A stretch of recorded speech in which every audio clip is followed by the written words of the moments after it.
All right, mic check. 1, 2, 3, 4, 5, 6, 7, 8, 9, 10, 11, 12. Hello, everybody. Hi, everyone. Hopefully, you're all doing well and having yourselves a fantastic night. My name is Jason Joseph, and this, of course, is Play by Play with JJ. We're doing Game 3 of the World Series tonight. And boy, do we have a good matchup. We'll talk about who's taking the hill for both teams in just a little bit, but I want to welcome you on in and just say hello, and hopefully you're having yourselves a fantastic Monday night, okay? If you are tuning in for the very first time, all right, I'm a sports broadcaster from South Jersey, And we do 76ers basketball, Flyers hockey, Eagles football, and Phillies baseball as well. Even though the Phillies are done, we are still covering the World Series. So we'll talk a little bit about these teams. So basically, the Texas Rangers were able to take Game 1. They won that game by a score of 7-6. And then the Arizona Diamondbacks played a very good brand of baseball. They did what they had to do. The small ball was working. The pitching was really good by Merrill Kelly. He totally outdueled Jordan Montgomery. And they took care of business and did what they had to do. So now the series is even. And games 3, 4, and 5 will be played in Arizona at Chase Field. And tonight it should be a very wild matchup. You know, Max Scherzer taking the mound for the Texas Rangers, 39 years old, has played in 486 games. He has 3,537 career strikeouts, and he's going up against a 25-year-old in Brandon Pfaadt, who's only played in 23 games, and that's just this season. But he's done a pretty good job over his last overall 2 outings. He did really well against the Phillies, and now he's pitching Game 3 of the World Series right here. So this is a very, very, very big moment for him. And we'll talk about his stats and a little bit more in detail about what to expect out of him in just a few moments. I do want to go over that the Arizona Diamondbacks, of course, 84-78 in the regular season, were able to beat the Milwaukee Brewers in the first round of the Wild Card Series, and then they won against the LA Dodgers, were able to sweep them in 3 games during the NLDS, and then, of course, they beat the Phillies in the NLCS. And for the Texas Rangers, the Rangers were able to take care of business against the Baltimore Orioles, and then they were also able to beat the Tampa Bay Rays as well, so vice versa. So they beat the Rays in the wild card round. They also were able to beat the Orioles in the division round, and then the Houston Astros in the ALCS. So that's how both teams are here, and that was the road that they all took. So Max Scherzer, it will be going try to go toe-to-toe tonight with Brandon Pfaadt, who is on the mound. Just a little bit more about Brandon Pfaadt. So far in the postseason, he's a 2.7 earned run average. He's gone 16 2/3 of an inning. He has a 1.08 whip as well. And the thing about him is that he doesn't overpower you with a whole lot of fastballs that come in at like 96 to 97. But what he does is he does a really good job at just locating his pitches. He has a very good toolbox. He knows what he has to do in regards to execution with his pitches. And he's a guy that can really do a lot of damage on the mound, and he can really make hitters guess. And I think that that's a very big skill set to have, especially when you're going up against some of the top players and your team has made it to the World Series. He's actually played a really big part into that, especially during the last series against the Phillies. He was really efficient on the mound and just was able to dominate the strike zone. He knew when to throw strikes, and he executed perfectly. So the question for him tonight is, can he keep the ball down, and can he just make the hitters for the Rangers off balance by attacking in the strike zone early on and being able to go to that slider, that curveball that is absolutely filthy? Can he try to do that early on? So that's going to be something that I'm going to be looking for in regards to him. And when we talk about Max Scherzer, we know what the resume says. The resume, Hall of Famer, a guy that has been, playing at the highest stages for a very long time.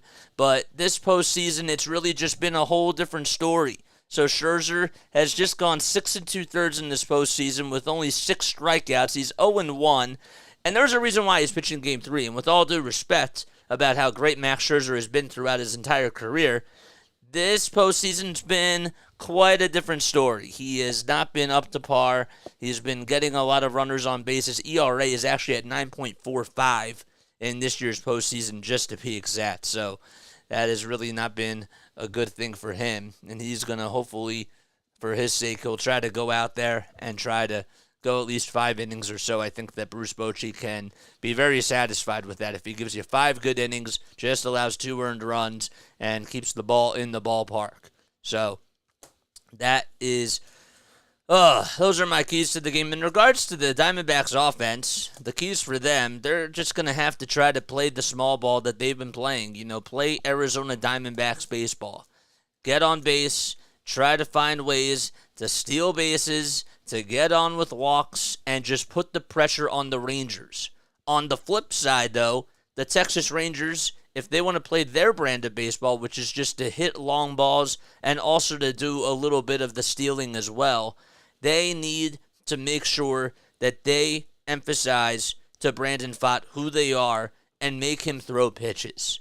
They need to work up his pitch count, make sure that they're fouling off pitches, putting up really good quality at-bats. And if they can do that, I could see the Rangers winning this game. It's been a very good series so far. I mean, both of these teams, they deserve to get here, and it's just been a very cool series just to see how things have unfolded, and I don't know what to expect, and I think that that's what makes this series so cool, is because both of these teams have been very unpredictable. They've had fairy tale and Cinderella types of seasons where nobody really expected them to make it all the way this far to this final stage, and they've been playing great. And they've shown everybody in the league that they've deserved to be here, and they're being put on the map just because of that. So, great stuff. All right, let's go over the starting lineups for the Texas Rangers. So, Game 3 here at Chase Field, of course. So, Marcus Semien will be leading things off. He's the second baseman. And then you got Corey Seager out over at shortstop. He's batting second. Adolis Garcia batting third. He's out in right field. And then you got Evan Carter, who's playing over in left field, and he's batting in the cleanup spot. Mitch Garver is the designated hitter. He's batting fifth. Jonah Heim hitting sixth. He's the catcher behind the plate. And then you got Nathaniel Lowe, the first baseman. He's batting seventh. Josh Young will be the third baseman, batting eighth. And, of course, Leody Taveras out in center field, he will be batting ninth. So that is the lineup for the Texas Rangers. Just to recap, what's up, Starfinder? How you doing, man? Appreciate you for coming on here. So just to recap really quickly, they got Semien, Seager, Garcia, Carter, Garver, Heim, Lowe, Young, and Taveras. And that's who Bruce Bochy will have out there to represent for his lineup. I hope you're doing well, Starfinder. Thank you so much for coming on here. Cool. Very, very nice.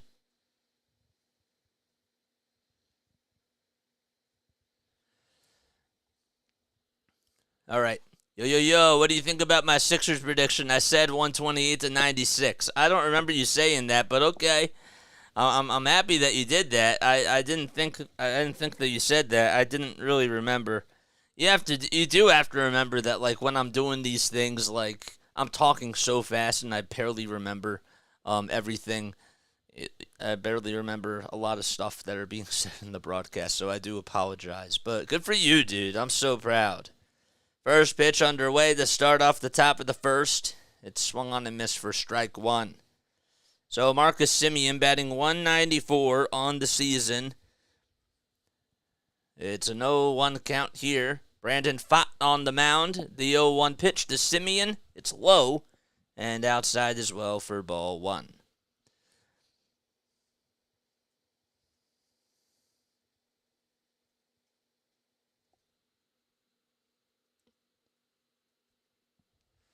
One ball, one strike.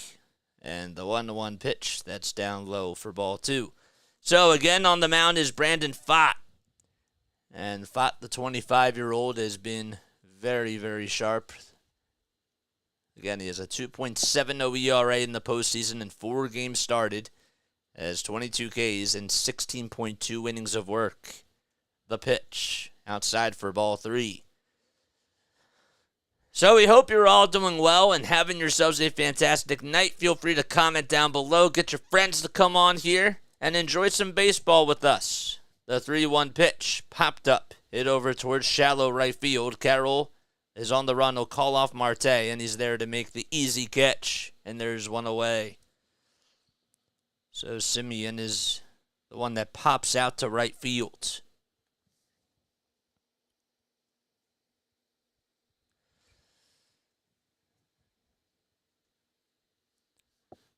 I mean, if you just take a look at his story, Brandon Pfaadt, this is a guy that was literally dropped or optioned to AAA on May 27th.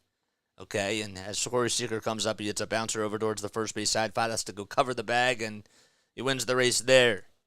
So an underhanded throw over at first base by Christian Walker. But just to finish up the story really quickly, a guy that was literally optioned to AAA on May 27th, and he comes back up in late July, and he's pitching in the World Series. That is really impressive. And that is just quite a story within itself. He uses the four-seamer about 41% of the time. He also has a slider that he uses about 25%. There's 2 outs, nobody on. Adolis Garcia comes up, and he takes a high strike on the inside edge of the plate. Defensively for the Snakes, they got Marino behind the plate. On the bump, of course, is Brandon Pfaadt. And from first to third, you got Walker, Marte, Perdomo, and Longoria. The ball is 1 strike to Garcia. The 0-1 pitch. It's outside and low. And from left to right, it'll be Gurriel Jr. You got Alex Thomas and Corbin Carroll out there as well. 2 outs, bases empty. We're in the top of the first inning. 1 ball, 1 strike. Pfaadt winds up, kick, steals, and it's off the plate for a sweeper.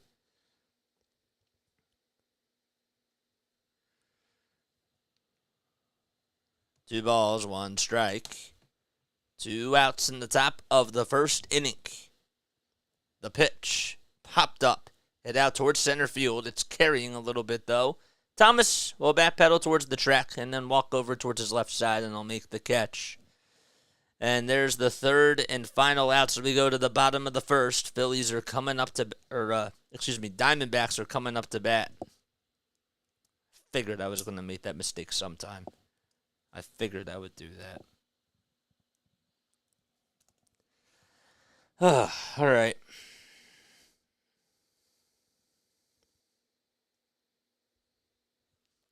All right. So if you guys are new to the channel, my name is Jason Joseph, and this, of course, is Play-by-Play with JJ. Hopefully you're all doing well and having yourselves a fantastic night. I want to just let you guys know that we do Philadelphia Phillies baseball. We do 76ers basketball. We got Flyers hockey as well that we're going to start doing after the World Series. And then we got Eagles football, which we've been doing since the very beginning of the NFL season. So we do play-by-plays for all of those things. And if you like this content, I want to also promote my other content too, because I know that we did a whole lot of baseball games together, but because baseball season's almost done, I want you guys to keep up with my other stuff. If basketball is really not your thing, I do encourage you guys to check it out, because I think that you guys would get such a kick out of how we call basketball games and how much of a different call it is compared to baseball. And same thing with football. It's just a different beast, So I think that you would enjoy it from that aspect. And just try to check it out. All right? So we go to the bottom of the first as the Arizona Diamondbacks are coming up to the plate. Corbin Carroll will be out in right field. And then you got Ketel Marte over at second base. He's batting second. Gabriel Marino, the catcher, batting third. Christian Walker, the first baseman, he's batting fourth. And then Tommy Pham, who's the designated hitter, he's batting fifth. Lourdes Gurriel Jr. batting out in left field, hitting sixth. And Alex Thomas, the center fielder, will be batting seventh. Evan Longoria, the third baseman, hitting eighth. And Geraldo Perdomo, who's over at shortstop, he, of course, is batting ninth.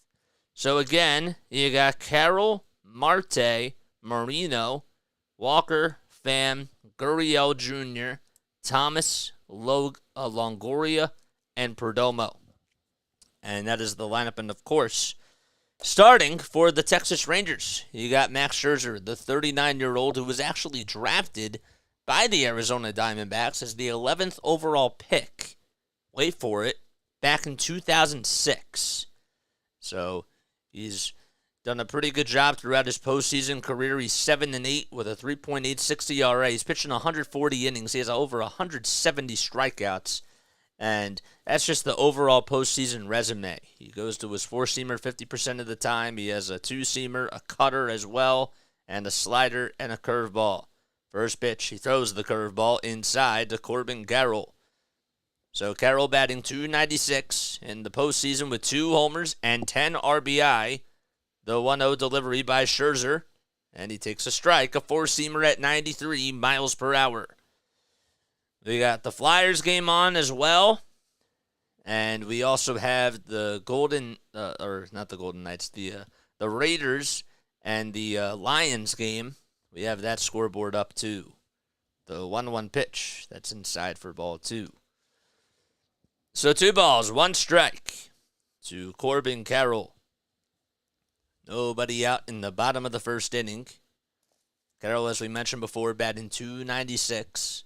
The rookie, who's really been incredible this season. The 2-1, check swing. The third base umpire says that he did go. The pitch was inside. Carroll's 23 years old. He's 5'10", 165 pounds. Bats on the left side of the plate.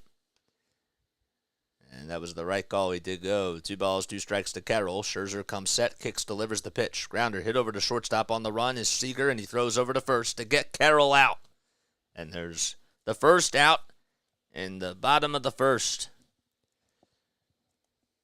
So David Rackley is the reserved umpire for today. And as far as the rest of the other crew chief members, you got Alfonso Marquez over at home plate. Brian Knight's the first base umpire. Over at second, it's Vic Carpazza.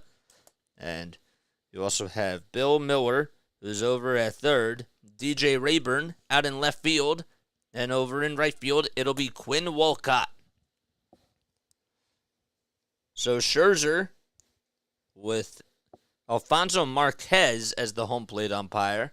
As Marte comes up and he takes the first pitch outside. He's gone 11 games. He has a 4-2 record, a 2.26 ERA.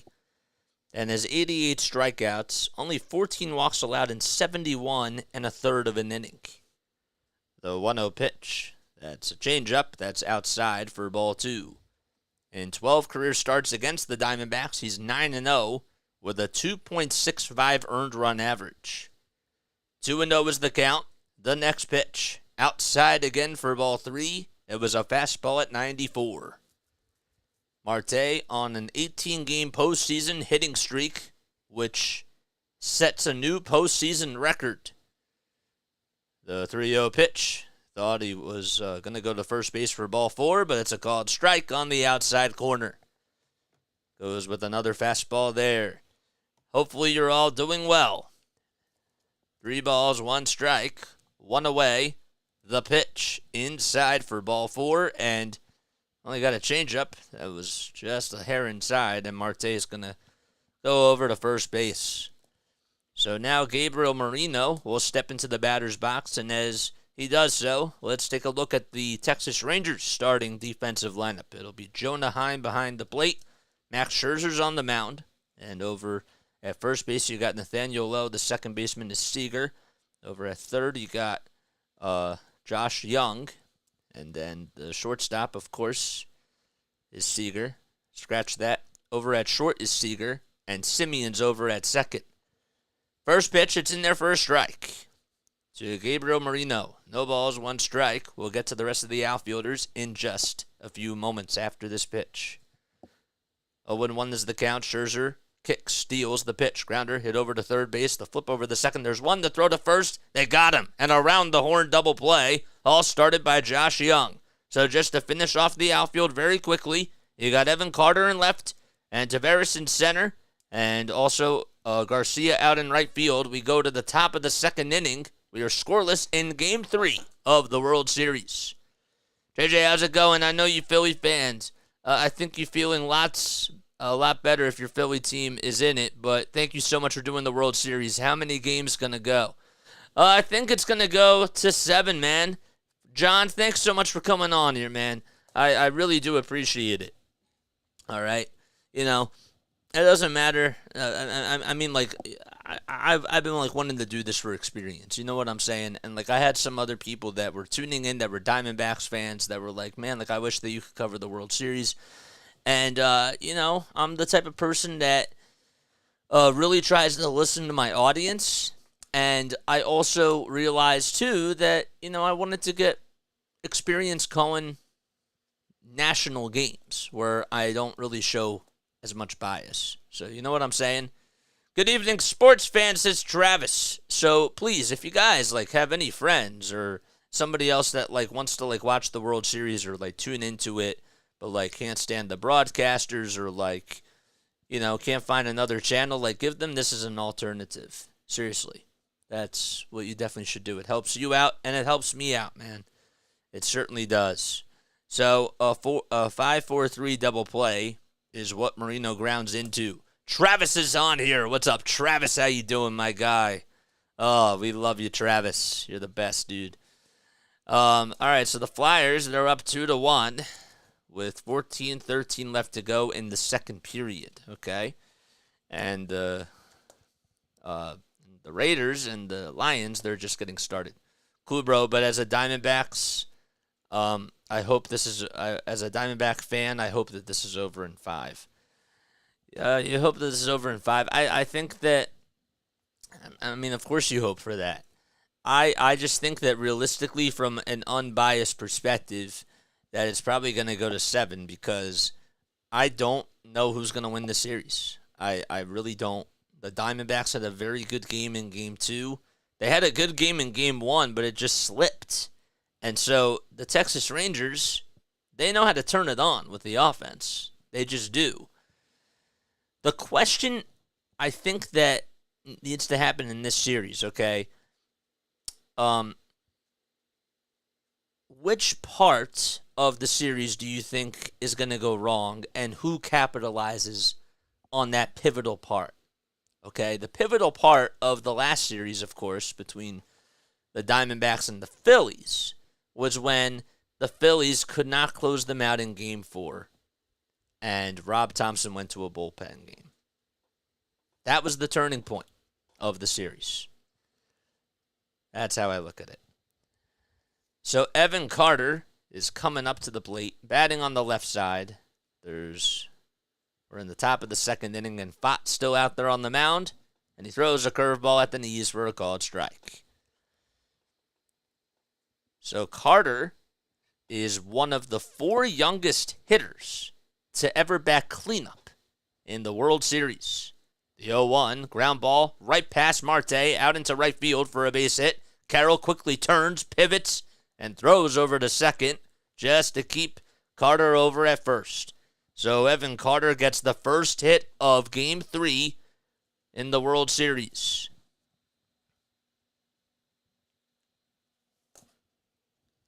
He just did a line drive just past Ketel Marte.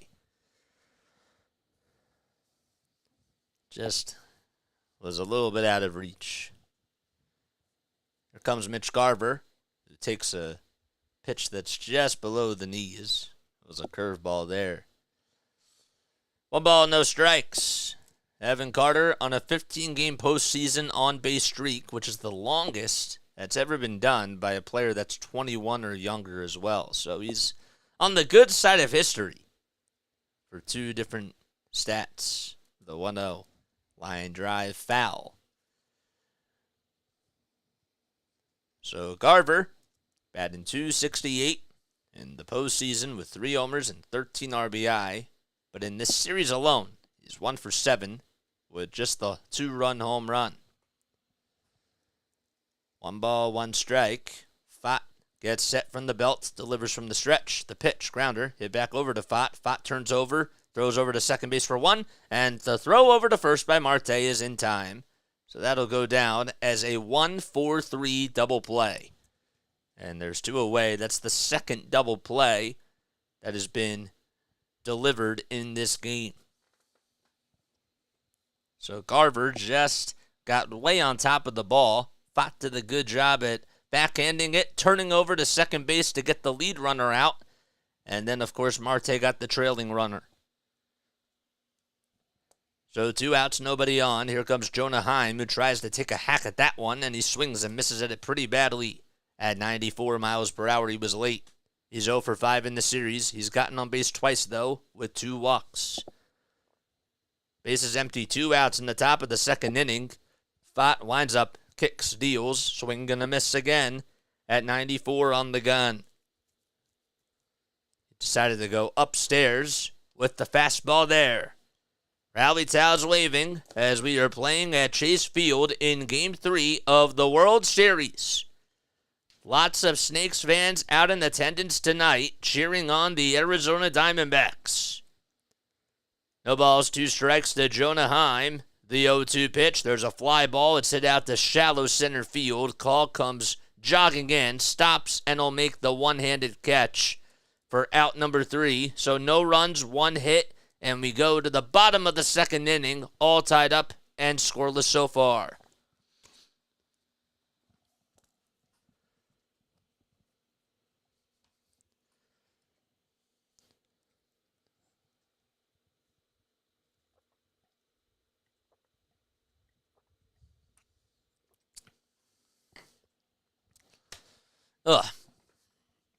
Please feel free to comment down below and join our chat, because we would love to engage with each and every one of you. We just really, really would. Final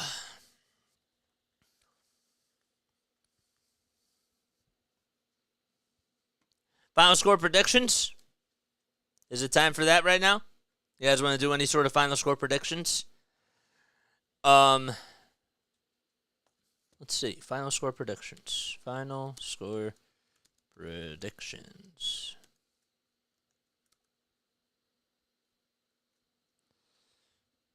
Make sure you comment them down below. I think I'm going to go with, all right, I'm going to go with Diamondbacks 5 and Rangers 4. Hardcore for All's here. What's up, buddy? How you doing? There you go. All right. He says 7-4 Texas. All right. I'm going to say 5-4 Arizona. Okay. I think that Arizona's going to have the lead. And I know I'm getting really specific here. I think that they're going to have the lead. And that they're also going to give up 2 runs. 2 runs later in the game. So I think it'll be a 5-2 game going into like the 7th, 8th, or 9th inning, and then the Rangers will get 2 more runs in the later end of the game. But Paul Stewald will prevail and get the job done in the 9th. Yes, sir. We got a quiet chat tonight. We do. We got a new bot here because our other bot was not working before. And I just wanted to play it safe. We just hit 12 likes, guys. Thanks so much. Let's get to 20. Yes, sir. Let us get to 20. Is that Randy Johnson that threw out the first pitch? Yep, he did. Randy Johnson threw out the first pitch. It looks great. To Luis Gonzalez, who had the game-winning hit in the 2001 World Series. Now, that is really cool. That is really, really cool. So that was the last time and the only time that the Diamondbacks made it to the World Series. Here comes Christian Walker. First pitch, fly ball, hit out to deep right center field. It's going back towards the track, to the wall. It's off the top of the wall. Tavares gets to it, plays it off the wall, and the throw over to second is not in time. It was off the line. And, well, there's a leadoff double by Christian Walker to start off the bottom of the second inning. So that was just a fastball, and Walker was like, I'll buy that one. And he just hit it out towards the right center field alleyway. And probably in a lot of ballparks, it probably would have been gone. But it stayed in the yard. He's over at second. Starfinder says 6-4 Rangers. Okay. So a leadoff double here in the bottom of the second inning with nobody out. Rangers and Diamondbacks tied in Game 3 of the World Series. Here comes Tommy Pham, who had a 4-hit game in Game 2. First pitch, it's down low. Good block at the plate by Jonah Heim. So he takes a 1-0 count. So Pham is 5 for 9 in this series with 2 doubles, a homer, an RBI, and 3 runs scored. He's looking for his first RBI besides a solo homer. And he gets one right there as he slices that one in the right field for a base hit. Garcia with a throw to the plate. The throw, it is Oh, he got him. He's gunned out at the plate. Walker was gunned out by Adolis Garcia. Tony Perezchica told him to go, and I thought as soon as Garcia got it, I thought, maybe he should hold up there. But he's out. And of course, I jinxed Tommy Pham too. Of course. So Tony Perezchica, the third base umpire, told Walker to go, and Walker got tagged up on the left knee with one out, and there's still a runner over at second. So that was a big play by Adolis Garcia. First pitch to Lourdes Gurriel Jr. is a bouncer. It's hit foul over to David McKay, the other coach on the bases for the Diamondbacks.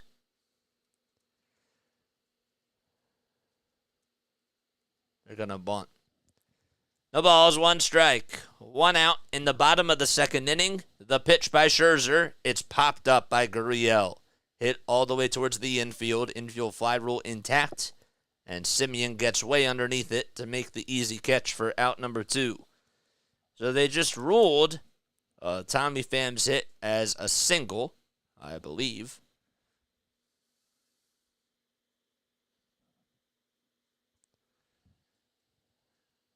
But, of course, no RBI.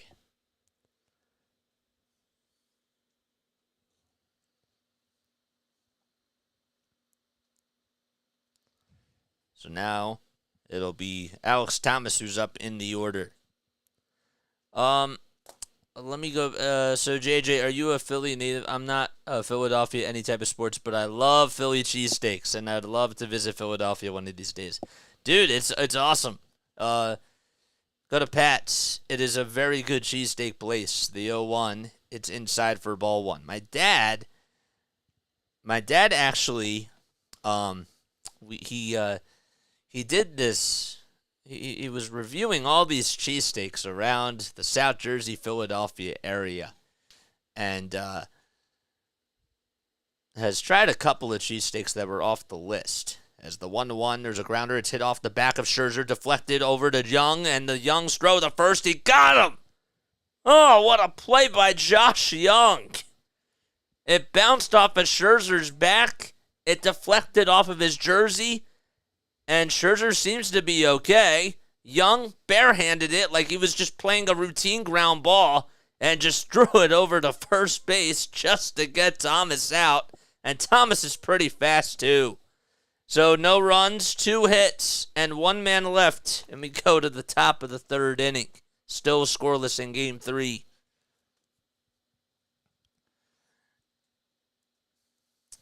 So that's going to go down as a 1-5-3 ground out. That's funny. But yeah, so we have a great time in Philly sports. You should try it sometime. You should try us sometime. That was really wild. That was insane. That was pretty insane, man. Yeah, man. I mean, Philly sports, it's fun. You know? We love our teams. We're very passionate. And national media doesn't always give Philadelphia the best credit. I think that there's a better word for it. It doesn't. What's the word I'm looking for? There's a misconception, a common misconception that all Philly fans booed Santa Claus and they're not nice fans. And of course, you're going to have people that are within different fan bases that are very rowdy.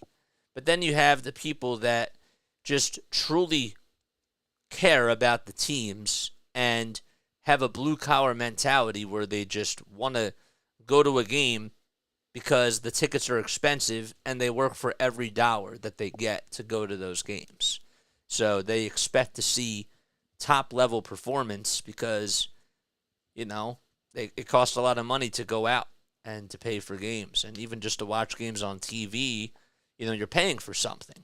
So that's that's the whole story about Philly fans in general, why they're the best fans in the entire world. We have a great time in Philly sports. It's definitely an experience. It is. It most certainly is. It's a lot of fun. But just going back to that cheesesteak stuff, yes, there are a lot of good cheesesteak places, and my dad was looking at a list that was put together by a website. He can tell you more about it if he comments on here, but it's pretty cool. There's some more places that I would try as well. As we go to the top of the third inning, they are still scoreless out in the desert.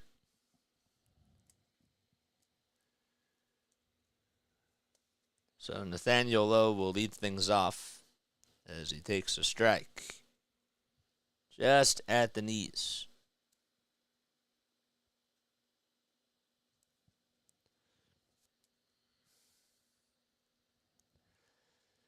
So no balls, one strike. We're in the top of the third. Brandon Pfaadt goes back out there for another inning of work, and he throws the 0-1 at the knees for a called strike. And with a changeup that time. So Josh Young waits in the on-deck circle. Brandon Pfaadt on the mound for the Snakes as he winds up, kicks, steals, and is fouled off the mask of Alfonso Marquez. So Pfaadt is 25. He's a fifth-round draft pick, the 149th overall pick back in 2020. He's from Louisville, Kentucky. No balls, two strikes. He attended Bellarmine University for 3 years. And the 0-2, it's just a little bit low. He was actually named Diamondbacks Minor League Pitcher of the Year back in 2022. He was 11-7 with a 3.83 ERA and had 218 strikeouts along with a 1.16 whip. The 1-2 pitch, that's fouled off. And that was in 29 starts, and that was just between AA and AAA. And he led all farm organizations in wins, ERA, and strikeouts as well. So the 1-2 pitch, it sliced foul. The other cool thing about him, too, is that he was the first minor league pitcher to reach the 200 strikeout milestone since 2011, and his 218 strikeouts were the most in the minors since Brandon Clauselin did it with the Yankees back in 2001. The 1-2, it's low. It was a changeup, and it's down low for ball two.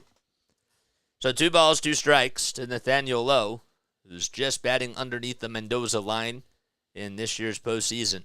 The 2-2 pitch, just off the plate, and it was probably by the length of a baseball. 3 balls, 2 strikes. Alfonso Marquez calls it a ball, and it was. That was the right call. 10-2 D-backs, says Katie.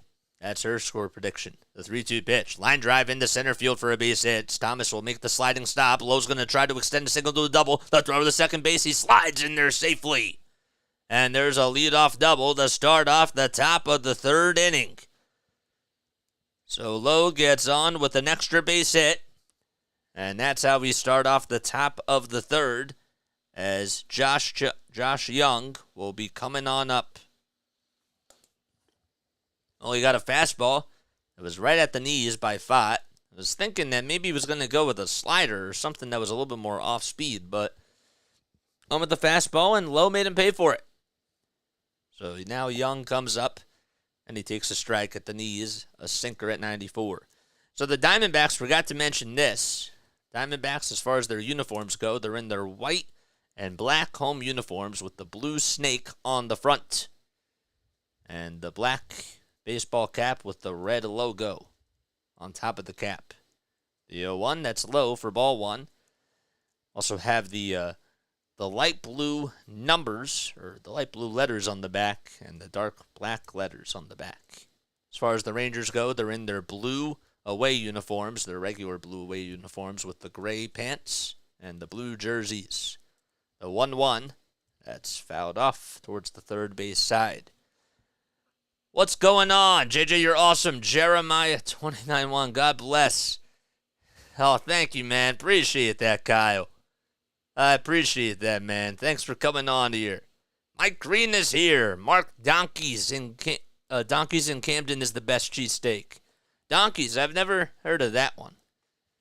1 ball, 2 strikes. Josh Young up at the plate. There's nobody out. A runner over at second. The 1-2 pitch. Swing and a miss. And Brandon Pfaadt gets his first strikeout in World Series Game 3.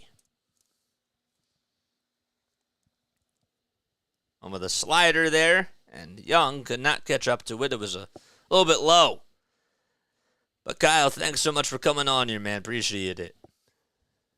Hopefully you're enjoying your night and having a good time. We do World Series baseball. We do Phillies baseball as well. 76ers basketball, Flyers hockey, and Eagles football. First pitch to Leody Taveras is swung on and missed for strike 1. So Pfaadt versus Taveras right here. There's 1 out in the top of the third. Just a leadoff double by Nathaniel Lowe. Pfaadt looks back over at second. Now back to the plate. The 0-1. It's fouled again. Back towards the home screen. So it's an 0-2 count. So Taveras is 0 for 6 in the series with a hat trick of strikeouts and 2 walks as well. No balls, 2 strikes. Pfaadt has 33 pitches on the night, and time is called by Taveras. So Taveras is 25 years old. He was signed by the Rangers as an international free agent back in 2015. He made his debut in 2020 during the pandemic. The 0-2, inside for a ball. So there's some really good cheesesteak places to try if you ever come to Philly. That's the bottom line. It's about a mile. I didn't know that. 1 ball, 2 strikes, and the 1-2, it's low. The count's now 2-2. So Leody is 6'2", 195 pounds. He's a center fielder. He's a switch hitter. But he's batting on the left side. He's been really batting on the left side pretty much throughout this whole entire series.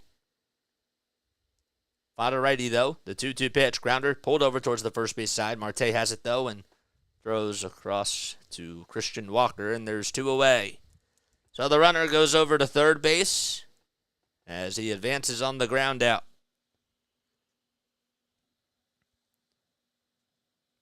And now Marcus Semien, as we flip it back to the top of the lineup, he's coming back up. So Bruce Bochy, who is managing for the Texas Rangers, well, this is now his 4th World Series that he's been a part of since 2010. The pitch to Semien, line drive foul towards the left field side. Of course, he had that incredible run with the San Francisco Giants. You can call them a dynasty, if you will.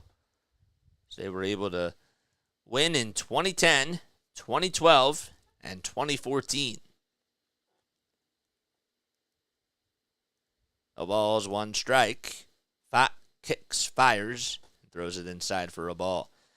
And I guess make it full circle, if you will.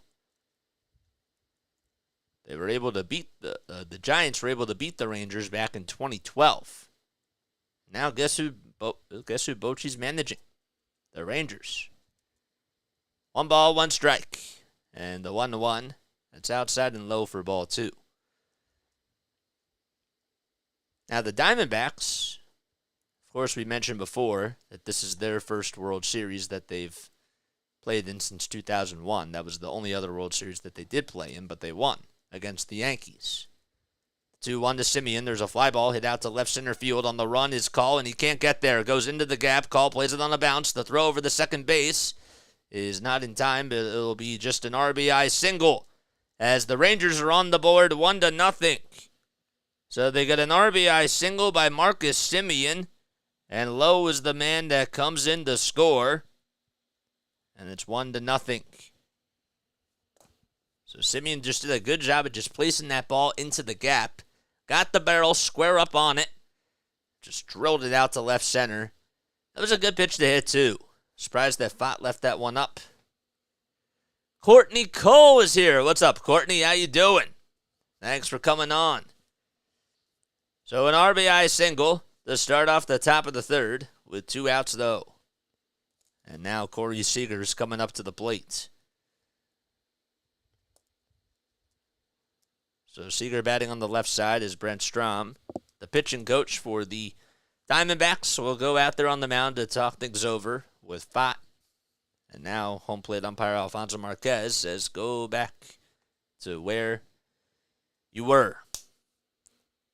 Hopefully you're having a good night, Courtney. Thanks for coming on here. Diamondbacks are 8-0 in the postseason when scoring first. Or Rangers, are 8-0 when they score first. And the Diamondbacks are 7-0.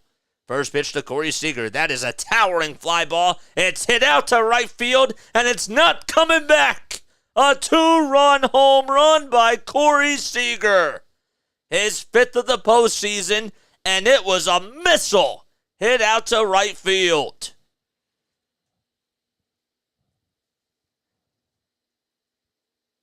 Absolutely scorched. You look at the MLB The Show camera angle just from behind the plate. It's one of the best camera angles in all of sports. Just hit a rocket out to right field. And now Adolis Garcia comes up, and he swings and misses at the four-seamer. So it's 3-0 Rangers. They've got all 3 of their runs here in the top of the third. 18 career postseason homers, which is tied for second most among shortstops for Corey Seager. The 0-1 catches the edge of the plate on the upper third of the zone for strike 2. That's also the 3rd hit in this inning. No balls, 2 strikes to Adolis Garcia. The 0-2 pitch fouled away. That was a heck of a swing. Garcia batting .333 in the postseason. He has 8 homers. He homered in 5 consecutive games. At least 5. And just ended that streak last game. We'll call for time here. There's nobody on. 2 outs. No balls, 2 strikes. In the top of the 3rd inning. It's a 3-0 lead for Texas. Pfaadt kicks, fires the 0-2. It's fouled back. Flyers are tied 2-2 at the end of the second period. Wow. The Lions just scored a field goal. They're up 3-0 against the Las Vegas Raiders with 3:55 left in the first quarter. The 0-2, that's down and away for a ball. You think that there's going to be a Game 7? I do. I think that we are going to go to 7 games here. I've been saying that from the jump of the series, Courtney. How about you? The 1-2 pitch, swing and a miss. And Pfaadt gets the strikeout. However, the damage is done, thanks to a 2-run homer by Corey Seager and an RBI single by Marcus Semien. So it's 3-0 as we go to the bottom of the 3rd. Let's see if the Diamondbacks have a counterpunch in them.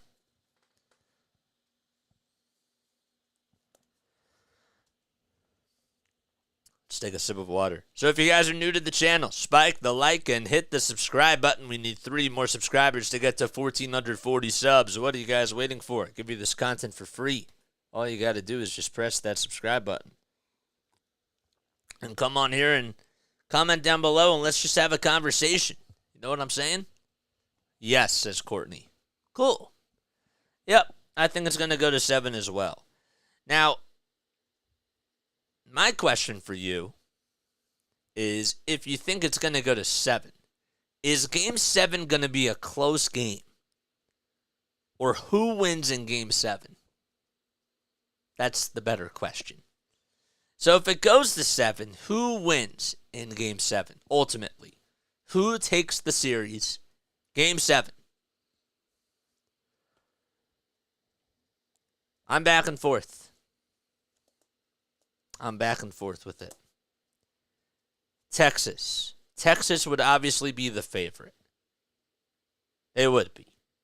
And I think that you see where I'm heading with this. I think the Diamondbacks got it. I do. I think that the Diamondbacks are going to win the World Series.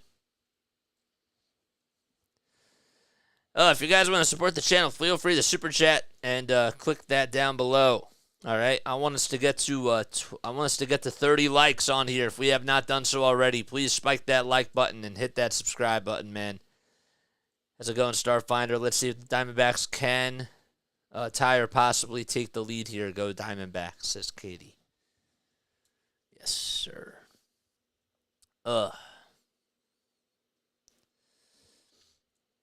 Let's mute this tab really quickly. We got 21 people on here watching. Wow, that's pretty impressive.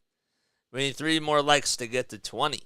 So hopefully you guys press that thumbs up button and hit the subscribe button as well if you haven't done so already. We do Phillies baseball, we do 76ers basketball, we do Flyers hockey and Eagles football on here. I do encourage you guys to go check out my other content because I know that the Phillies season is done. And, I want you guys to stick around because I do think that you guys would really enjoy my other content that I do on here too. So, Kevin DeCoon is here. What's up, Kevin? How you doing, man? Thanks for coming on. I think you would really, really like my basketball and my football calls that we do on here. Hockey, we're going to try. It'll be fun. First pitch to Longoria is taken for a strike. So Evan Longoria going up against Max Scherzer as we start off the bottom of the third. The 0-1 pitch. It's in there for a strike on the outside corner. Scherzer with 22 pitches. As we just start off the third inning, he had 20 coming into this inning. He's ahead in the count, 0-2 here. The ball's 2 strikes. Scherzer winds up and deals. It's low.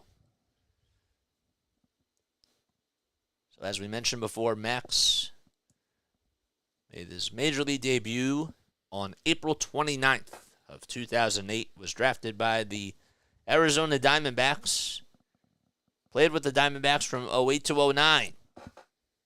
1 ball, 2 strikes. The pitch. Swing and a miss on a cutter at 87. And Max gets the strikeout there. So now he'll have to go up against Geraldo Perdomo, who'll be batting on the left side. Max did take a baseball. It was a bouncer that ricocheted off the ground and bounced off of his back.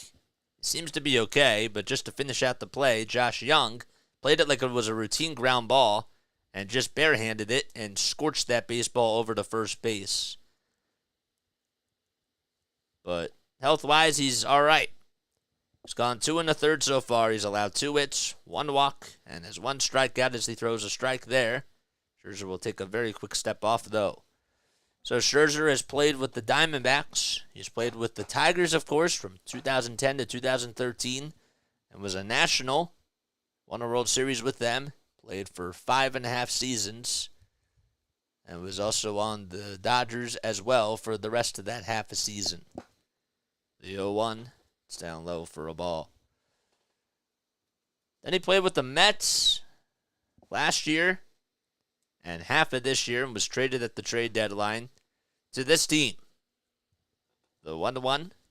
It's fouled off. Perdomo batting .293 in the postseason. Had a very good series against the Phillies. He's 24 years old. The 1-2 pitch. There's a fly ball hit out to shallow right field. Garcia gets way underneath it, over towards the line, and he's there to make the easy catch for out number 2. Rangers on the road in this postseason are 8-0. They're hitting .307 with runners in scoring position with 32 extra base hits, and they're averaging about 6.5 runs per game, which is absolutely impressive. Kevin DeCoon says the Eagles' defense is getting stronger. I think that was sarcasm there. First pitch was inside for a ball. Yeah, man, the Eagles, what do you want me to say? What do you want me to say about yesterday's defense? They won the game. The 1-0 pitch. It's down low and inside for ball 2.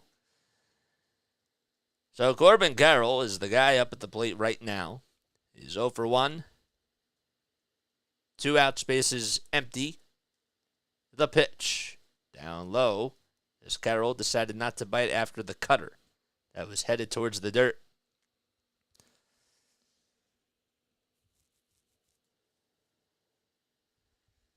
The series is tied 1-1. Rangers lead it 3-0 in Game 3, though. The 3-0 delivery is at the knees for a called strike. The one thing that we're trying to do as we're doing these World Series games, okay? I don't know if you noticed, but as the 3-1 is just inside for ball 4 and Carroll walks. I don't know if you've noticed, but Game 1 we were very energetic, okay? We had a lot of high energy. Game 2, we had a lot of energy, but we wanted to, give the vocal cords a little bit more of a rest.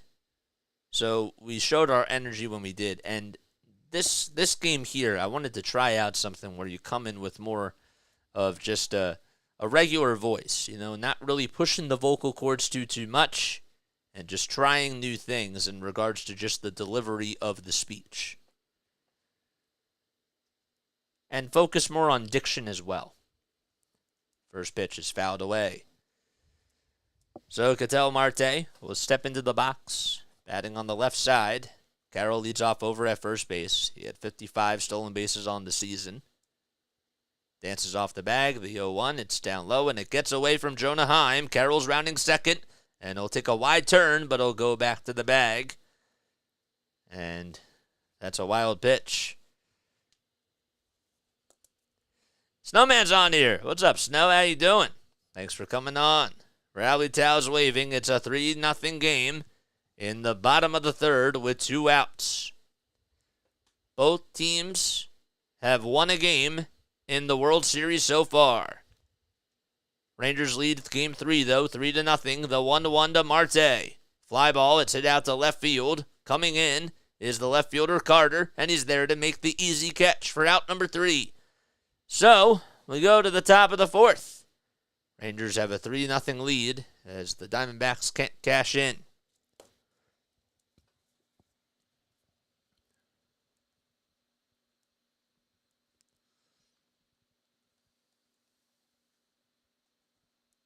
Okay.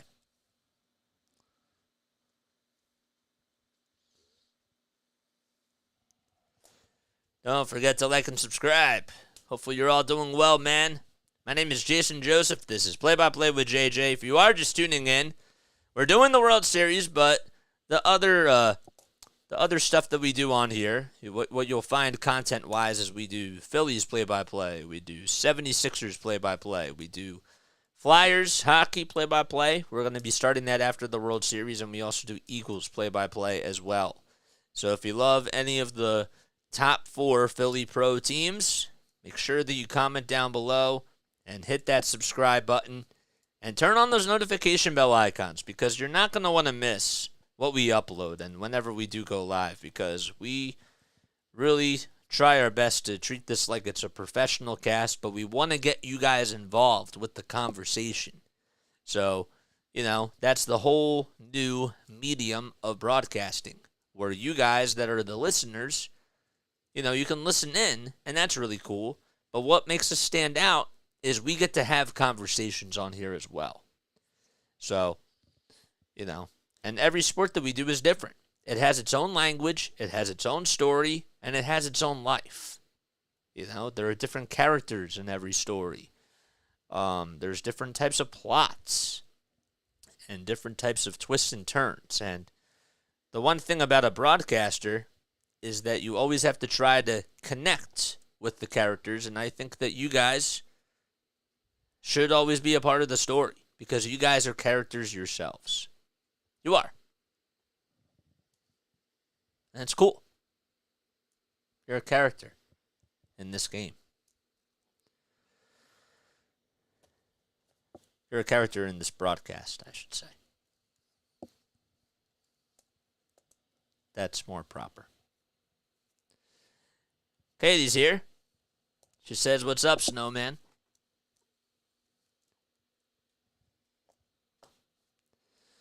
take a sip of water. Cheers.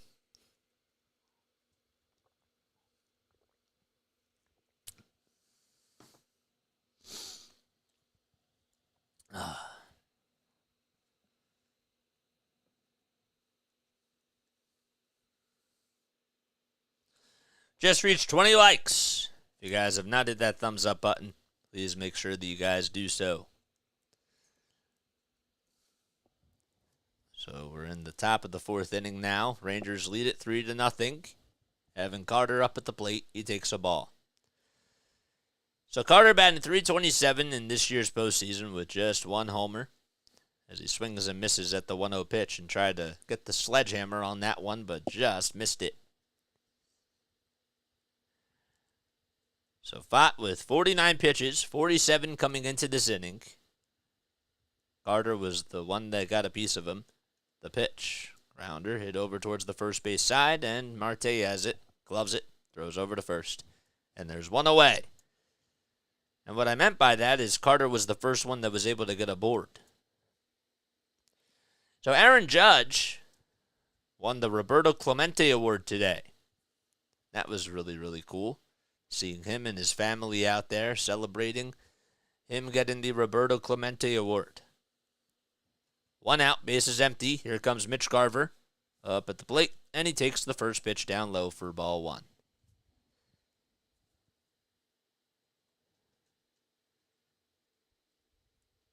According to MLB.com, as the 1-0 pitch is in there for a strike, they say, quote, that the Roberto Clemente Award is bestowed annually to the player who best represents the game of baseball through extraordinary character, community involvement, philanthropy, and positive contributions, both on and off the field. The 1-1, that's fouled off. So, the other nominees this year were Nick Ahmed, Christian Yelich, Matt Olson, Carlos Correa, Francisco Lindor, and we'll name one more, Kyle Gibson. There were a whole lot of other candidates, though, including Kyle Schwarber. The pitch, swing and a miss, and there's 2 outs in the top of the fourth inning. So Garver strikes out on an off-speed pitch, and there's 2 away.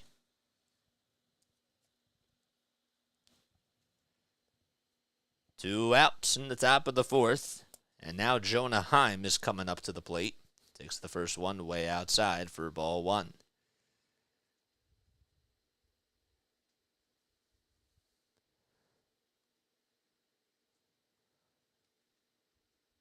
The pitch. It looked a little bit low, but it's a called strike at the knees. So Pfaadt from Louisville, Kentucky, as we mentioned, is 25. He has 56 pitches tonight. The 1-1 offering, down low for ball two. Now, the first person to actually win the Roberto Clemente Award, I don't even know if my dad knew this, but it was Willie Mays. They first started presenting it in 1971. 2 balls, 1 strike, 2 outs, bases empty, and the pitch. There's a fly ball hit out to left field. Gurriel doesn't even move a whole bunch, just takes 1 step towards the right, and he's there to make the catch. And we go to the bottom of the fourth. Rangers up 3-0 against the Snakes in the desert. The guy that won it last year was Justin Turner, and then Nelson Cruz won it the year before in 2021.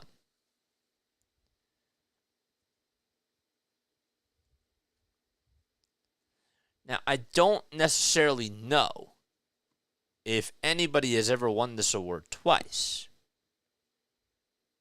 I don't think so. Because from the list that I see, I don't see anybody winning it twice. Jamie Moyer won it. I didn't know that. Huh. What's up, TJ? How you doing? Thanks for coming on here, TJ. Appreciate it, man. Means a lot.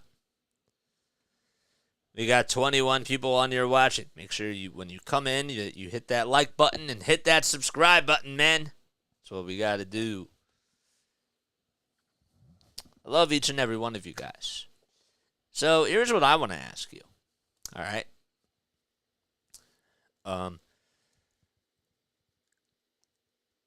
So comment down below if you think that the universal DH should be kept in baseball, or if you don't like it and it should be not necessarily banned, but it shouldn't be allowed. So what are your thoughts about the universal DH? I probably just could have simplified that a little bit more. I want to hear what your thoughts are about the universal DH. Do you think it's good for the game? I think for the Phillies' sake, obviously it's good for them. And it's great because you get to increase offense. But I can make an argument that you're, quote-unquote, getting rid of strategy because in the American League when they had the DH, when you went to a National League park, well, that changes analytics. That changes a whole bunch of things in regards to situational eye test moves, what the manager's going to do, and those types of things. And I am fine with it both ways. But I didn't always like the universal DH. We have to dress up for Halloween tomorrow. What are you guys going to dress up as, JJ? Not going out, man. We're doing this. Keep it, says Jericho. He says keep it. Helps older hitters, pure hitters like Big Papi. It does. And it helped Bryce Harper. And it gives people more jobs. But don't you also miss, like, the Joe Blanton home runs of the world? Or, like, you know, the Wilson Valdez's going out there to pitch just because of not having the designated hitter? Did you like that or no? Here comes John Gray, who comes on in relief for Max Scherzer.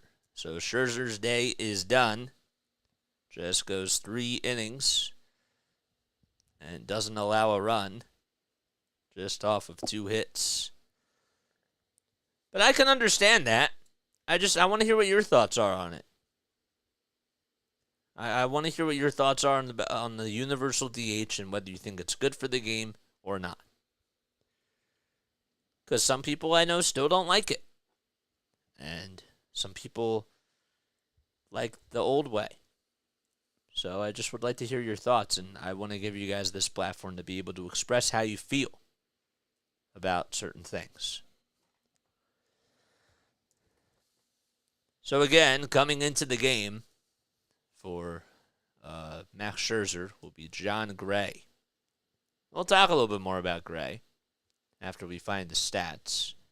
However, John Gray is a guy who, of course, played a lot of his career with the Colorado Rockies, and he's been one of those guys that has just always had really good strikeout stuff. It's just, command. That's really been a problem. And, of course, you can also make the argument, too, that when you're pitching out of Coors Field, because of the altitude, there's a big difference in how pitchers pitch. And it's not on the pitcher's side, and that's why they call it more of a hitter's park. But he's 31 now. He's 6'4", 225 pounds. He's from Shawnee, Oklahoma. Not Shawnee, New Jersey. So Gray will be pitching to Gabriel Moreno. Moreno up at the plate, batting third. It'll be 3, 4, and 5 for Arizona. The pitch. It's a slider that's just on the inside corner for strike 1. So yeah, let me know more about this universal DH stuff. Why do you think that it's better this way to have the universal DH, besides that it keeps old hitters in the game? The 0-1 pitch. It's outside for a ball. Did you not like having a pinch hitter come in for a pitcher? I really want to hear from you guys. So let's keep this conversation going. The 1-1 to Moreno. Swing and a miss. That was on a fastball right down the pipe. Gray was a first-round selection back in 2013. He was the 3rd overall pick and played with the Rockies from 2015 to 2020. 1 ball, 2 strikes. Gray gets set above the belt, kicks, winds up, delivers, and that's down low for ball 2.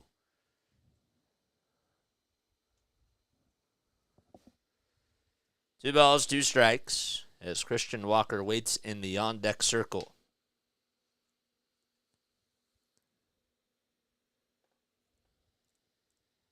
Gray gets set at the belt again, gets the signs from Heim, and the 2-2 is fouled off. So Chase Field, in case you're wondering about the field dimensions, well, out in left field it's 330 feet. In left center it's 376. Straightaway center is 407. Right center is 376. And right field is 335. The 2-2 pitch fouled off. Now the wall height in the outfield, in left field, it's 7 feet 6 inches tall. Center field, straightaway center field, it's 25 feet tall. And, of course, in right field, it is 7 feet 6 inches tall as far as the height of the wall goes. 2 balls, 2 strikes. The 2-2 on the way. Swing and a miss. And Gabriel Moreno strikes out. John Gray gets his first K of the night. As he comes on in relief for Max Scherzer. And Moreno strikes out there. There's one away. Ugh.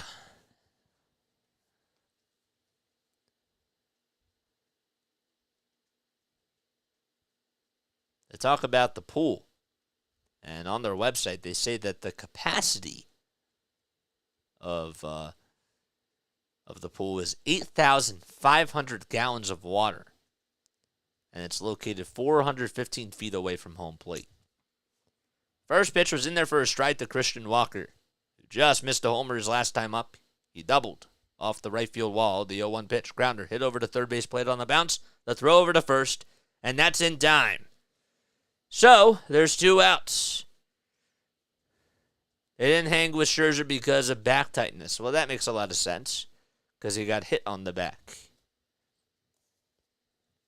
So 2 outs on the grounder that's hit over to third base.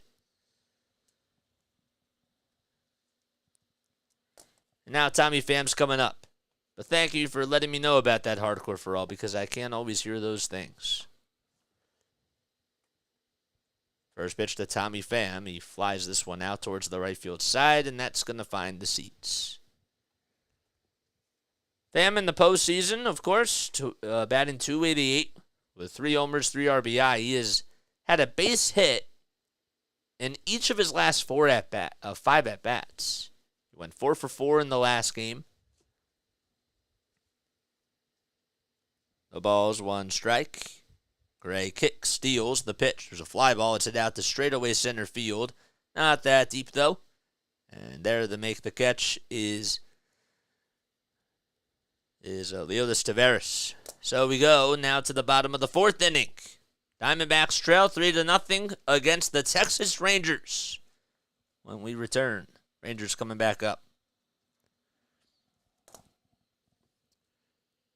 He says no problem. Yeah, man, you're the man. Yeah. So I want to hear more about this universal DH and about why you like it or why you don't like it. The other thing I think about when I think about the universal DH, okay, I think about the World Series, and I think about, teams coming to a National League park, and, well, now, of course, just from the eye test and just from watching the game itself, okay, well, the pitcher's coming up, so Max Scherzer's coming up, so now do you have to go to the bullpen a little bit early just because of that? And I think that just that strategy puts a lot more weight on the manager, and now you don't necessarily have that. And I like it personally because, again, it's about strategy. And that's why personally, and this is just me, But like when you get rid of when you get rid of the shift, I understand that the whole focus is to make it more about the offense. But imagine Ryan Howard now hitting without a shift. You know, like when we're looking at Hall of Fame numbers, right? And when we look at the guys that are in the Hall of Fame, people are going to start to lose context of which players didn't hit with a shift or which players only hit as a DH and those types of things. So like Bryce Harper now, if Bryce Harper got injured, he probably wouldn't have played last season. So can you make the case that he's a Hall of Famer without that one season of being a DH? You know what I'm saying? Like, it's just an interesting sort of a way to look at things. And I don't know, like I want to get your thoughts on it. And if you just subscribe to my channel too, please comment who you are down below, and I will be sure to definitely give you a shout out. Hardcore says, I've not liked any of the rule changes. Okay, so you don't like the pitch clock, you don't like the bigger bases, you don't like robo-umps necessarily. So if you're talking about like all the rule changes that are coming into play too, because let's be honest, the robo-umps, that's coming into play. So you don't like any of that. Because I want you to elaborate on that. Ghost runners as well. Okay, yeah, ghost runners. But that's only for the regular season. The 3-batter rule, you don't like any of that. Here's my dad. Okay, there we go. My dad says, I used to be against the DH, and now I'm ambivalent. I think it does provide more offense and therefore excitement. But agree that there's more strategy required by the manager. Yeah, I'm with you. First pitch that's down low to Nathaniel Lowe. The Diamondbacks, they're down 3-0. They have 43 comebacks this season, which is 4th in Major League Baseball. They've had 5, though, in this postseason. The 1-0 pitch swung on and missed. That's a good point that you made, Dad. That's a really good point. 1 ball, 1 strike. Nobody out in the top of the 5th inning. Pfaadt still on the mound, going up against Nathaniel Lowe, who was able to solve him his first time up. 1 ball, 1 strike. The 1-1 pitch. Inside and high for ball 2. The DH is okay. It affects the results. It does. It does impact those results. But, like, you don't really think about those things. 2 balls, 1 strike. The next pitch, that's fouled off. So now, you can also, like, make the case that, well, let's just say that the National League did have a designated hitter, right? Would the World Series have been different results if it were for that? If there was just a universal DH throughout the whole entire series, or better yet, before the series, when they were playing against other teams that didn't have the DH. I don't know. 2 balls, 1 strike. The next pitch is fouled off. Pfaadt gets set at the letters, winds up, and delivers. It's inside and high for ball 3. Hey, JJ, my Astros are out. Go Diamondbacks, says Texas Repo. What's up, Texas, man? Thanks for coming on. Appreciate it, my guy. We're just chilling out, watching some baseball, and just doing some play-by-play. 3-2 pitch. Oh, that looked like it was on the outside corner for a strike, but there'll be a walk to Nathaniel Lowe. Yep. Thought he had it. That's how it goes, though, sometimes. So Lowe gets a leadoff walk to start off the 5th. Nobody out. A runner at first. Josh Young comes up and takes a strike. That pitch was not in the zone, but is what it is. A team can get 1 base hit in the regular season in extra innings and win the game. That's with the ghost runner, correct. But it speeds up the game. And you don't like the fact that it speeds up the game. You would much rather have just a quote-unquote traditional style of extra innings. The 0-1, that's fouled off.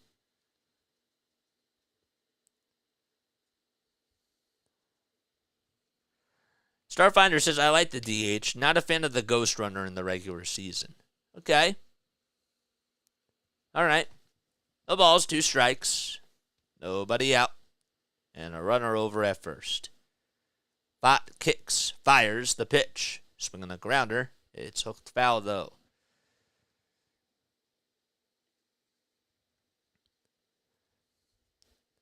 So here's an interesting stat. So the whole entire Pfaadt family, okay? Brandon, of course, played baseball. They all went to Bellarmine. That's the whole thing about it. As the 0-2 is down low and outside for ball 1.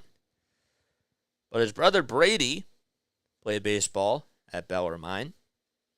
His brother Brett also played baseball at Bellarmine. His dad played soccer at Bellarmine. And Bob, who was his grandpa, played baseball at Bellarmine too. The 1-1, it's fouled off. It's like the Christian McCaffrey family, like all the McCaffreys. You have one that's a gold medalist, another one that's like a track star, and of course Christian, who plays in the NFL. But it's just really interesting how it's just in their DNA. You need to earn all bases at Hardcore for All. Okay. The 1-2 pitch, swing and a miss. And Josh Young strikes out there. That's the 4th strikeout by Brandon Pfaadt. And there's one away in the top of the 5th. So Lowe, who walked over at first base, he's still over at first.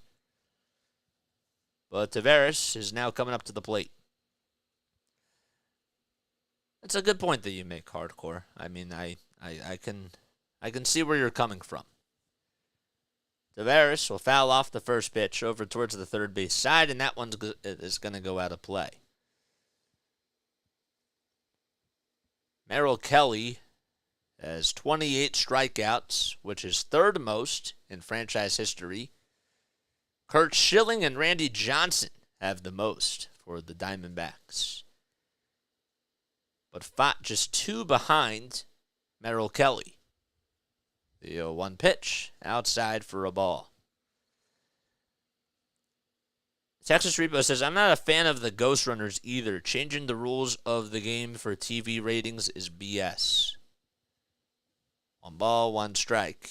1 out, the next pitch. Line drive caught over at third. The throw back to first, not in time. They were trying to go for a 5-3 double play. That's not what they're going to get. Just a line out over to third base. And we flip the lineup card and go back to the top of the order. Well, okay, so you say that changing the rules of the game for TV ratings is BS. But then, let's think about it if you were owning a TV station, all right? Or if you worked for TV. Or if you're like me and you do stuff on here. First pitch is in there for a strike. I want more viewers. I want to grow the play-by-play with JJ family. So, it is about you guys. And you guys are the audience. So, we are appeasing you. So I think that what I'm trying to say is, like, you say it's about TV ratings and that doesn't make you happy, but what if it wasn't about ratings? And, what if ratings go down and not as many people are watching it? 1 ball, 1 strike, and the 1-1 pitch to Marcus Semien. There's a grounder. Hit over to third base. The throw across the diamond is in time. And that's going to end the inning. Now we go to the bottom of the 5th. Diamondbacks still down 3-0 against the Texas Rangers in Game 3 of the World Series. Regular season wins set up your postseason position, so it does matter, says Hardcore for All. So now here's another argument I'm going to make, okay? If that's what you say, right, regular season positioning does win, or does matter, okay? So if you're a wild card team now, okay, like if you were the Phillies last year, or the Diamondbacks this year, or the Texas Rangers this year, does that necessarily hold true still? Did the regular season didn't matter for, for them getting to the World Series and all that type of stuff? And same thing with the Atlanta Braves and the Washington Nationals. So does that really matter as much? I just want to engage in these conversations because I think it's so good to have that. All right, so Ian Leslie says, hey, JJ, I've always been against the DH, especially now, okay, with the fireball pitchers. They should have to come up to bat. I've always thought small ball is more exciting than a juiced ball home run. I think that teams are showing me still, and this is what I do like about this World Series and about this Diamondbacks team, is that they are still playing small ball. And they are showing that it still does matter. It is about strategy, and that is still a strategy that's not dead. And again, you make an interesting point about that. Hardcore for All says, then they are not fans to begin with. So going back to the comment about, if they just didn't like how fast or how slow the games were. I mean, I didn't like how slow the games were. I couldn't stand 4.5 hours of a game, for every day. That's a big time commitment. I'm already committing 3 hours. And, if I'm spending 4.5 hours, traditional games from, the 1970s and even the 80s, they weren't 4.5 hours. And yes, I understand that, these pitchers are throwing faster, and I understand that. And that's why pitch count is now really a big thing, because they care about the health of their pitchers. And that's where the analytics come into play. However, I lost my train of thought. Hate when that happens. Bottom of the 5th inning. It'll come back to me. Lourdes Gurriel Jr. is due up at the plate. So 6, 7, 8 due up for the Snakes. First pitch fouled off at 97 miles per hour. You just said about 50 words. Not as easy in this chat to do that. Yeah. That's understandable. That's totally understandable. I get that. The 0-1 pitch. It's taken on the inside corner for a called strike. How's it going, Hardcore?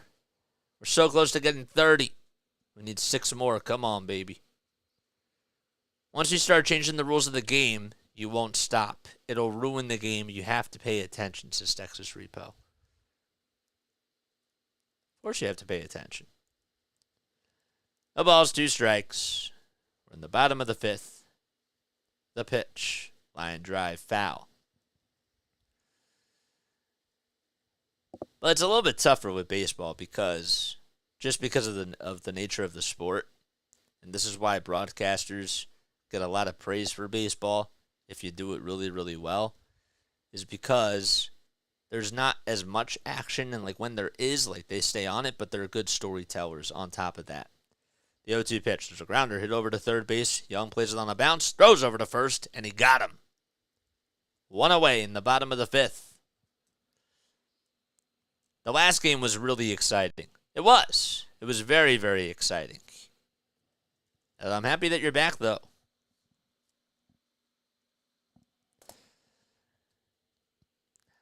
Katie, need those back to get you 10 more.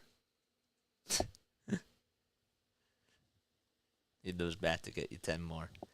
Alex Thomas comes up and he swings at a curveball that's a little cue shot over towards Gray, and Gray's just going to take it to the bag himself. It was hit over towards the first base side. Gray just ran off the mound, being the athlete that he is, and just tagged the bag over at first base. Didn't even think about tossing it over to Nathaniel Lowe. Yeah, I lost my train of thought during that whole entire time. 2 outs in the bottom of the 5th inning. It's a 3-0 lead for the Texas Rangers. We need 2 more subscribers to get to 14 under 40. Hopefully we can get there. We've been stuck at 1438 now for like almost a week. There's a pitch, and that's swung on and missed for a fastball right down the pipe. Hardcore for all says get rid of the ghost runners in extras and go from there.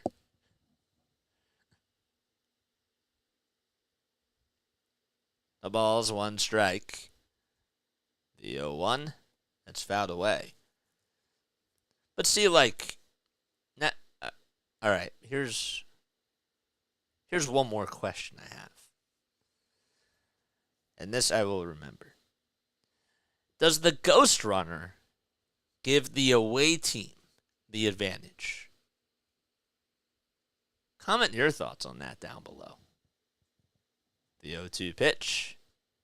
Check swing. Did he go? They say no. Ryan Knight, that is. I think for the Phillies' sake, it was sort of a disadvantage whenever they were the home team, and then the away team would come up and they would just get 2 runs that way or get the first run. The 1-2 pitch. There's a pop-up hit over towards the first base side. And making the catch there is Nathaniel Lowe for out number 3. All right, time to go to the top of the 6th. Rangers lead at 3-zip. Adolis Garcia due up when we return. Hardcore for us says, I don't think so. Because I think it does. Because let's just say that you're the Phillies, okay? You just tied the game up in the bottom of the 9th. Or if you're any team, you tie it up in the bottom of the 9th, okay? Now you have to go and play in extra innings, and you don't really have much of a bullpen, right? And they do. What do? You know, they have the advantage because they've used your bullpen. Change it to T-ball. T-ball game. Go real fast, says Big Fish. If you want a quicker game, just change it to T-ball. That's funny. That's funny. Yeah. Ghost Runner gives the home team the advantage, says Texas Repo. I don't think it does. I really don't. I mean, like, yes, like in theory. In theory, yes, of course. However, I feel like it gets rid of momentum when your team is down by like 2 runs or like 1 run. And then like, you know, like you feel like you're down by a run, even though like you have the ghost runner over at second base. And it gives them more of a burden. Game is about money, not the game. This is Big Fish. Well, but that's how it, well, I don't want to get too political into it, but if you're a business, you know, you're going to want to make sure that you listen to your fans, and if a majority of you say one thing, well, it's like me, you know? So many people reached out to me and were like, JJ, I hope that you cover the World Series. And guess what? I did because, number one, you guys wanted me to do it. Same thing with the Eagles. Okay, I was going to do Patriots games, but you know what? Number one, you guys wanted me to do it. So, they always tell you that in business, most of the time, I'm not saying all the time, but you got to listen to what your fans want. And, you know, you got to take care of their needs. It depends. Sometimes it helps the away team, but it definitely gives the home team the advantage for an easy walk-off. Yes. In theory, yes. It's not a baseball play. My argument wins, says Hardcore for All. Home team still has bottom of the 10th. Home team. Okay. All right, 1 ball, no strikes as we go to the top of the 6th. Corey Seager is due up at the plate. The 1-0 by Pfaadt. It's outside and high for ball 2. So Corey Seager is 1 for 2.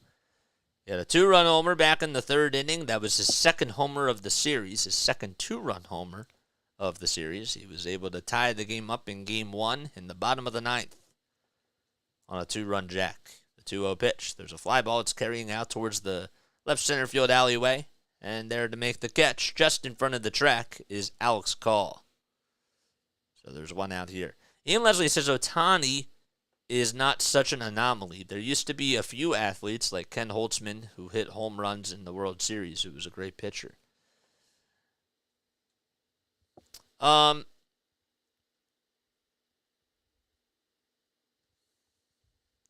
out in the top of the 6th. We'll get back to your comment in a second. First pitch is swung on and missed. So Garcia is 0 for 2. He's flied out, and he is struck out as well. 1 out in the top of the 6th inning. The 0-1, swing and a miss on an upstairs fastball at 95. I tend to disagree in a sense, because when you're able to put up these historical numbers and just lead your team in all these different categories, how many people can say that they've pitched and hit at such a high level during a whole entire regular season? The 1-1, that swung on and missed for strike 2. So that is an anomaly, because whether you like it or not, he's doing things that historically haven't been done. The 1-2 pitch, that's down low for ball 2. JJ, I was really hoping for a Phillies versus Astros rematch. It didn't happen. Oh, darn it. Take care, brother. See you soon. Texas Repo, thanks so much for coming on here, man. Appreciate it. Thanks for coming on and hanging out with us. The 2-2 pitch, fouled away. So Pfaadt has gone 5 1/3. He's allowed 4 hits, 3 earned runs, 1 walk, and 4 strikeouts. 2 balls, 2 strikes to Adolis Garcia. The pitch. That's outside and low. We need 5 more likes to get to 30. So if you are just tuning into the channel, the name is Jason Joseph. This is Play by Play with JJ. Hopefully you're all having yourselves a stellar time so far. And be sure to hit that like button and that subscribe button. 3-2 pitch. It's outside for ball 4. Garcia hesitated just for a second because he thought he had another pitch to deal with, but umpire told him to go over to first. And he did. So Garcia gets on for the first time tonight, and for the first time since Game 1 of the World Series.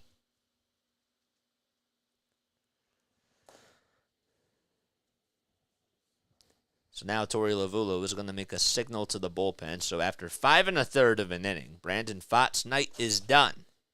And we will head to the bullpen as Miguel Castro looks like he was warming up in the bullpen.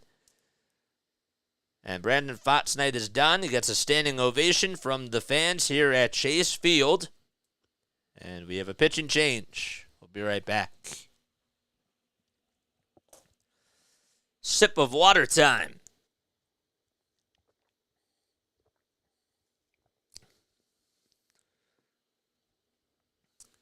No, Ohtani is a fantastic athlete, but other pitchers could do that and hit. Yes, for sure. Yes. Like, you're 1,000% correct. But at the same time, like, they just couldn't do it at the highest of levels, like Shohei has been doing, and just the longevity. Even though next year it seems like he's not going to be pitching, you know, in theory, he's really good at both. So, and that's just at the highest of levels. It's like if you were to tell me, and this would never happen, but like a quarterback, okay, because of the nature of the sport, you have a quarterback in football, okay, who's also a defensive lineman. You know, like that doesn't really necessarily make sense because that just wouldn't really happen. But like, you know, you see players that are in high school that play wide receiver and cornerback, you know? So, like, maybe that's more of, like, a reasonable one to say. but like you don't necessarily hear of like a wide receiver who's also a cornerback on defense and just goes out there and plays the whole entire game. You know.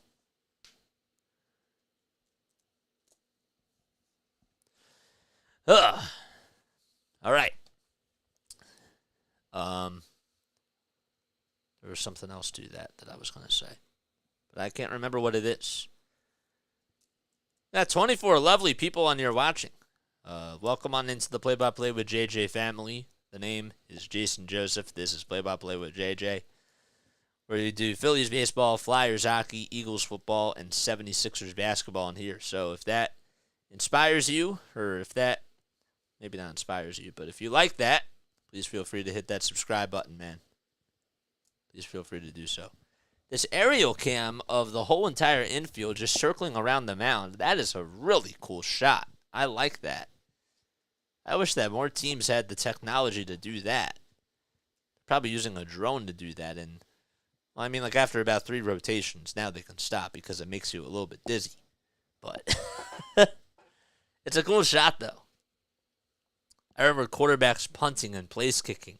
Yep. For sure. So Pfaadt's still responsible for the runner over at first base.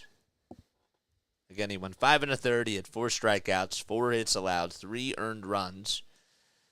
And with the runner over at first, Miguel Castro's coming in. In the regular season, he went 75 games. He had a 4.31 ERA. He's been doing all right in the postseason so far. The pitch that's outside for ball 1 to Evan Carter. Carter batting .320 in the playoffs so far. It's 1 for 2 tonight. Garcia leads off over at first. The pitch upstairs and outside 2 for ball 2. 2 balls, no strikes.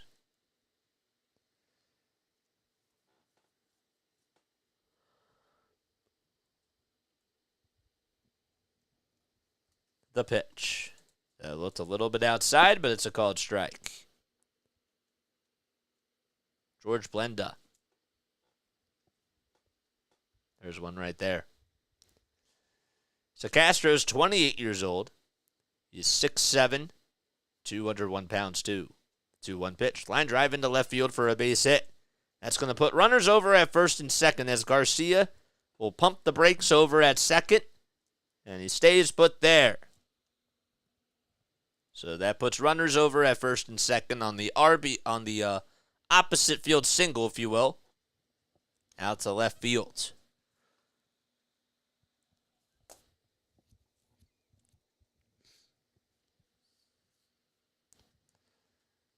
Now Mitch Garver is going to be coming up to the plate, so he's batting on the right side here.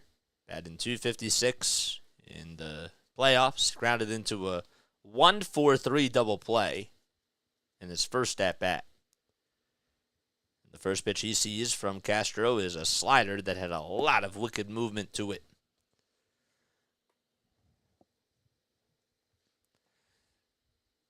Carver wearing his bright red batting gloves as the Rangers are wearing their dark blue away uniforms.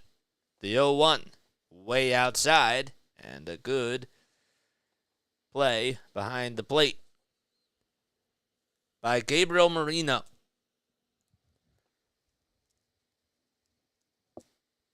Two runners on. We're in the top of the 6th inning. There's 1 out.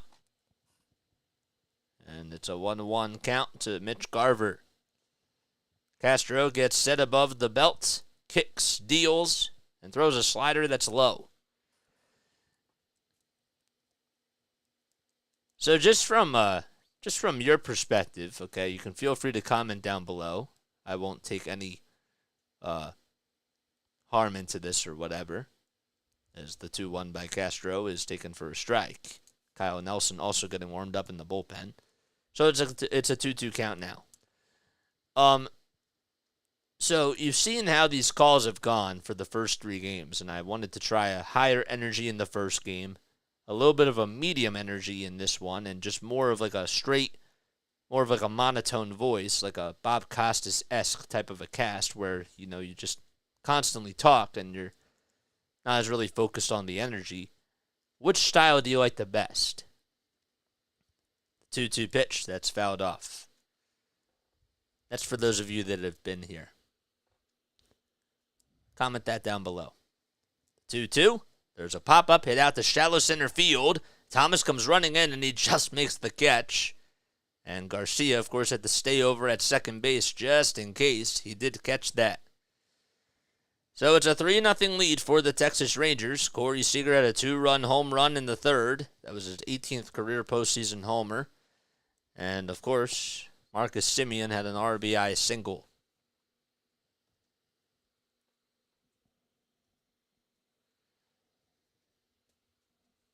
Three to nothing in the top of the sixth inning.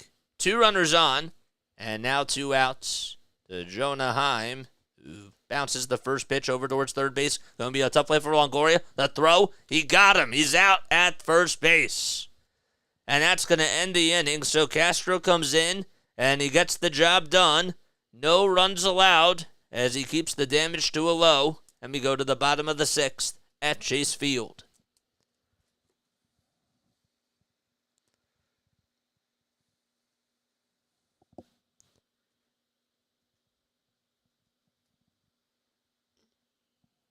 All right, cool.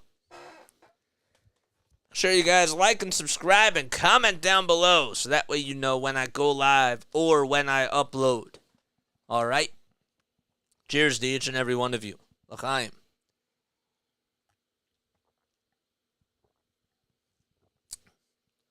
Y'all are the best. We got 20 lovely people on here watching. Make sure that you like and subscribe. In order for us to get up there with the other great and excellent content creators, we got to make sure that we hit that like and subscribe button. That's what we got to do.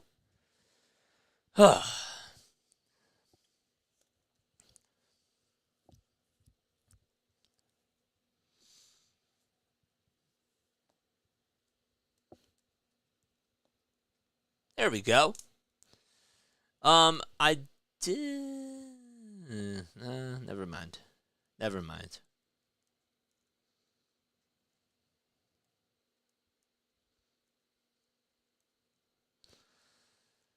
I forgot what I was going to say. Just to let you guys know what our schedule is coming up. So we're doing Game 4 tomorrow night at 8:03 p.m. Eastern Time. Then we're doing Game 5 on Wednesday night. Okay. Then on Thursday night, we're doing Sixers. Okay, we're doing Sixers basketball. Yep, I see. I have the scoreboard right here, TJ. I have the scoreboard right here. I don't know if you see it right there, but I have it. I don't know if you've been watching the screen or not. But it's on the lower third part of your screen, just above the ticker. But yeah. So we're doing the Sixers on Thursday. All right, games 4 and 5, okay? Game 4 is tomorrow, 8:03 p.m. Eastern Time. Game 5 is Wednesday at 8:03, and then the Sixers will be on Thursday, and then we do Game 6 if it goes to Game 6 on Friday, and of course Game 7 would be Saturday. We're also doing the Sixers on Saturday afternoon at 1 o'clock. Then we got the Eagles on Sunday afternoon. All right, so that's what the schedule is coming up. Call the way if that feels natural to you, JJ. Okay. All right. I will. Geraldo Perdomo is stepping up to the plate. He's batting on the left side, facing John Gray here. Takes that one outside for a ball. Perdomo's 0 for 1. He's ahead in the count, 1-0 here. Gray gets set, kick, steals, and throws a 96-mile-per-hour fastball, paints it on the outside corner for a strike. The thing I like about this is that I feel like that this actually kind of sets the tone more for this game because there's really not a whole lot of action. The 1-1, that's on the outside corner for a strike as well for strike 2. And the other thing I like about this is because, personally, and I'm getting used to doing more reps here, you know, with all the games that we've been calling, a lot of them for basketball and for football have been a lot of high energy. So I could kind of afford to take more of like a foot off the gas pedal, if you will, and pump the brakes with the rasp of the voice and all that type of stuff. The 1-2, that's downstairs.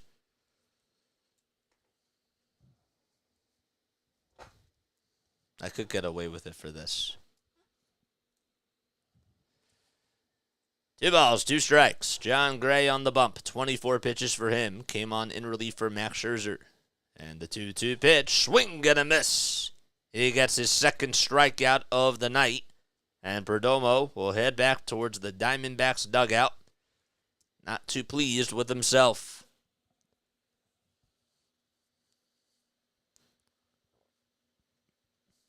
There we go. Excuse me. That'll bring up Corbin Carroll. With 1 out, and the base is empty, is 0 for 1. First pitch that's slapped out of play towards the third base line. Corbin's 0 for 1. He walked in the third. One thing that you got to admire about Corbin Carroll is just not only the work ethic that he puts in every day, but just the competitiveness that he has out there on the field, too. He's a winner. The 0-1, that's fouled off. That Game 7 that he had against the Phillies was really showed a lot about who he truly was as an athlete and as somebody that's probably going to be the face of this team moving forward. The 0-2 pitch, swing and a miss. Back-to-back strikeouts by John Gray. He gets his third strikeout of the night, and there's 2 outs in the bottom of the 6th inning. That was a really good pitch there. Went with a 4-seam fastball and just was able to get it by Corbin Carroll, and I was surprised that Carroll was a little bit late on that, even though it dipped a little bit. 2 outs in the bottom of the 6th. And now Ketel Marte, batting on the left side, comes up, and he slices this one off the glove of Semien out into right field. And it will be in there for a base hit. So Marcus Semien almost made the catch. It bounced off his glove, and Ketel Marte gets on with a 2-out single. Well, they got to start a rally somehow. They've gone pretty quiet in this game.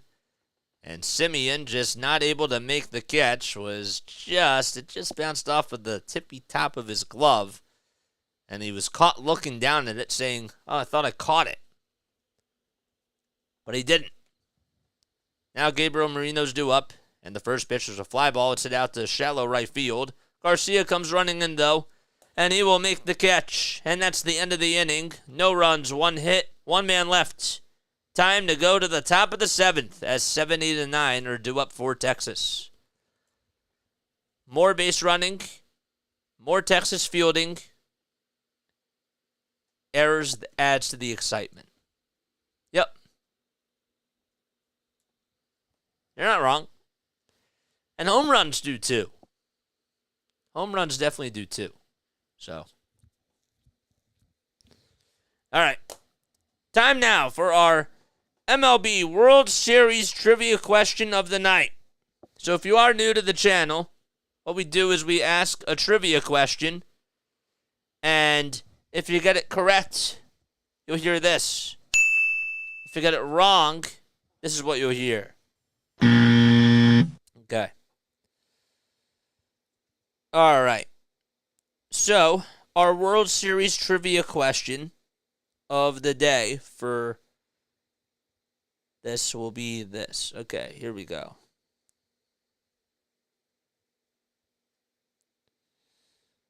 Lost it.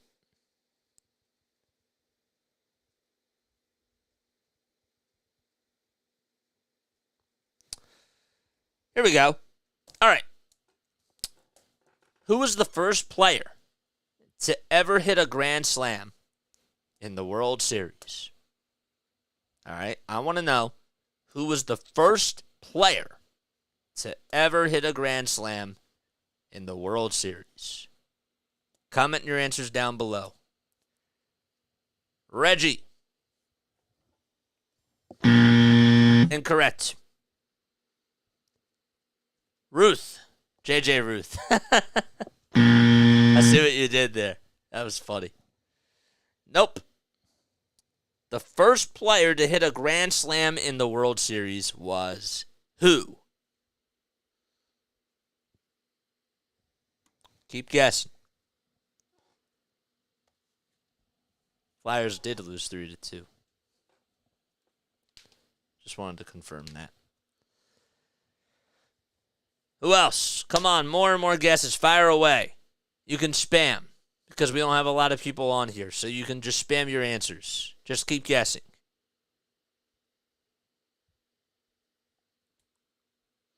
Type fast. Keep going.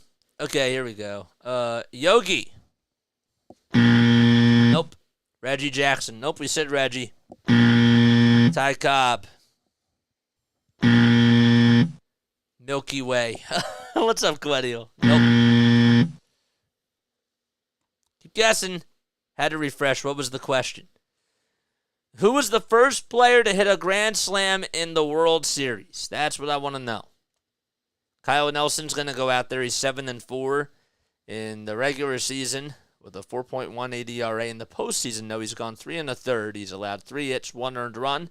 I'll have to face Nathaniel Lowe here, who fouls the first pitch back. So, yeah, keep on guessing.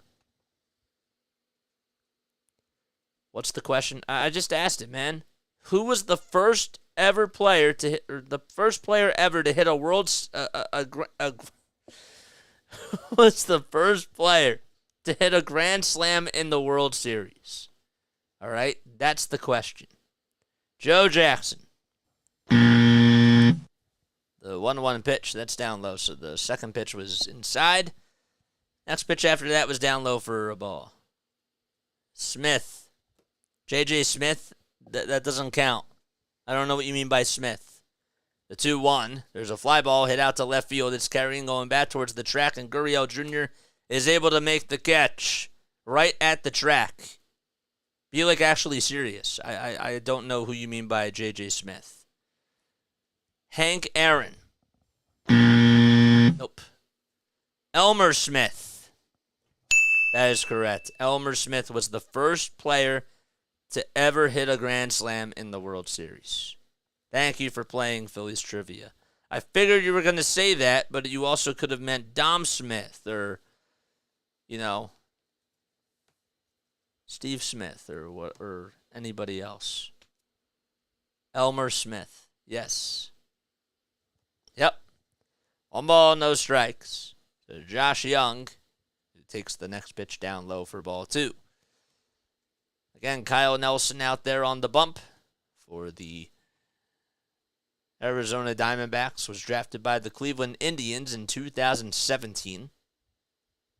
The 2-0 pitch. There's a grounder. Hit over to shortstop. Perdomo has it. Plays it on the bounce and throws across the diamond and gets Young out for out number 2. So Gray, I believe, is going to go back out there to pitch the bottom of the 7th inning. Rangers lead 3-0 in Game 3 of the World Series. J.J. Carlton was my next answer. He wasn't a hitter. Oh, yes, he did it, but that's what it was. Tom, what's up, Tom? The pitch is in there for a strike. What year? What year did he do it? Elmer Smith? I don't know. You'll have to look that up for me. I can't look it up right now. 0-1 is the count. The next pitch is down low to Taveras, who's batting on the right side. Tom, what's up, Tom? How you doing? I couldn't find a radio broadcast of the game. Well, you came at the right place, man. Get your friends to come on here, too. 1 ball, 1 strike. The 1-1, it's up high for ball 2. We do Phillies baseball on here. We do 76ers basketball, Flyers hockey, and Eagles football. And we're covering the World Series as well. The 2-1 pitch. That's on the inside corner for a called strike to Taveras at 97 miles per hour. That was in 1920. Wow. That I didn't know. 2 balls, 2 strikes, 2 outs in the top of the 7th. The 2-2 pitch. Grounder hit over to third base, played on the bounce by Longoria. Sidearm over to first, and he got him. That's going to end the inning. A 1-2-3 inning. That's thrown by Kyle Nelson. And we go to the bottom of the 7th inning. The meat of the order due up for the Snakes when we return. There we go. Hello, Tom. Yes, sir. How you doing, Tom? All right, if you are new to the channel, the name is Jason Joseph. This is Play-by-Play with JJ. What we do is we're covering the World Series. We also do Sixers basketball, Eagles football, and we will also be starting Flyers hockey as soon as the World Series is done. All right? So, the whole story is that I'm a broadcaster from South Jersey. All right? I graduated from Rowan University and called games for the Delaware Bluecoats, who are the High A affiliate, the Wilmington Blue Rocks are the High A affiliate of the Washington Nationals, and the Delaware Bluecoats, who are the NBA G League affiliate of the Philadelphia 76ers. So I did that while I was in school and had a really cool experience doing that. And after I graduated last year, I interned at NFL Films. And so, I really just wanted to come on here and just started broadcasting, man. Because I see that a lot of people aren't really using this medium to do that. And I figured, why not call it for the teams that I love and just try to grow a following that way and just start a YouTube channel. So that's why Scott Fransky was the one that, when I met with him, he said, with all due respect, you do these games for these minor league teams, but how many times a week do you do it? I told him, once. He said, once? If you want to do this every day, especially for baseball, you got to do the total. You got to do at least 130 of the 162. You got to do 162. And so you got to get reps. That's what it is. And so we did 127 of the 162, plus we did the postseason as well for the Phillies, the entire postseason, and we did 65 of the Sixers games last year when we started in December. And now we're doing Eagles, and we're going to start doing Flyers too. I gave you a sub. Buffalo fan, but do like Phillies. So need a good MLB channel to follow, sir. You're going to be my guy. Love that. Love that. That's awesome, man. Well, thanks for coming on here. I do encourage you, though, to check out my other broadcasts because I do think that you would definitely like that. So if you ever get the time, if you ever choose to do so, please feel free to listen to my Sixers cast too and my Flyers and Eagles as well. We have a lot of fun on here. And tell your friends about this channel as well, because I know that it's tough for other people to find other broadcasts that have, a different type of a medium and all that sort of stuff. So, tell them to search for this channel and let's get more and more people to join the Play-by-Play with JJ family. Oh, boy. We love it. All right, we go to the bottom of the 7th inning. So in case you are just tuning in, the Rangers had a 2-run home run by Corey Seager and an RBI single by Marcus Semien. That was done in the top of the 3rd inning.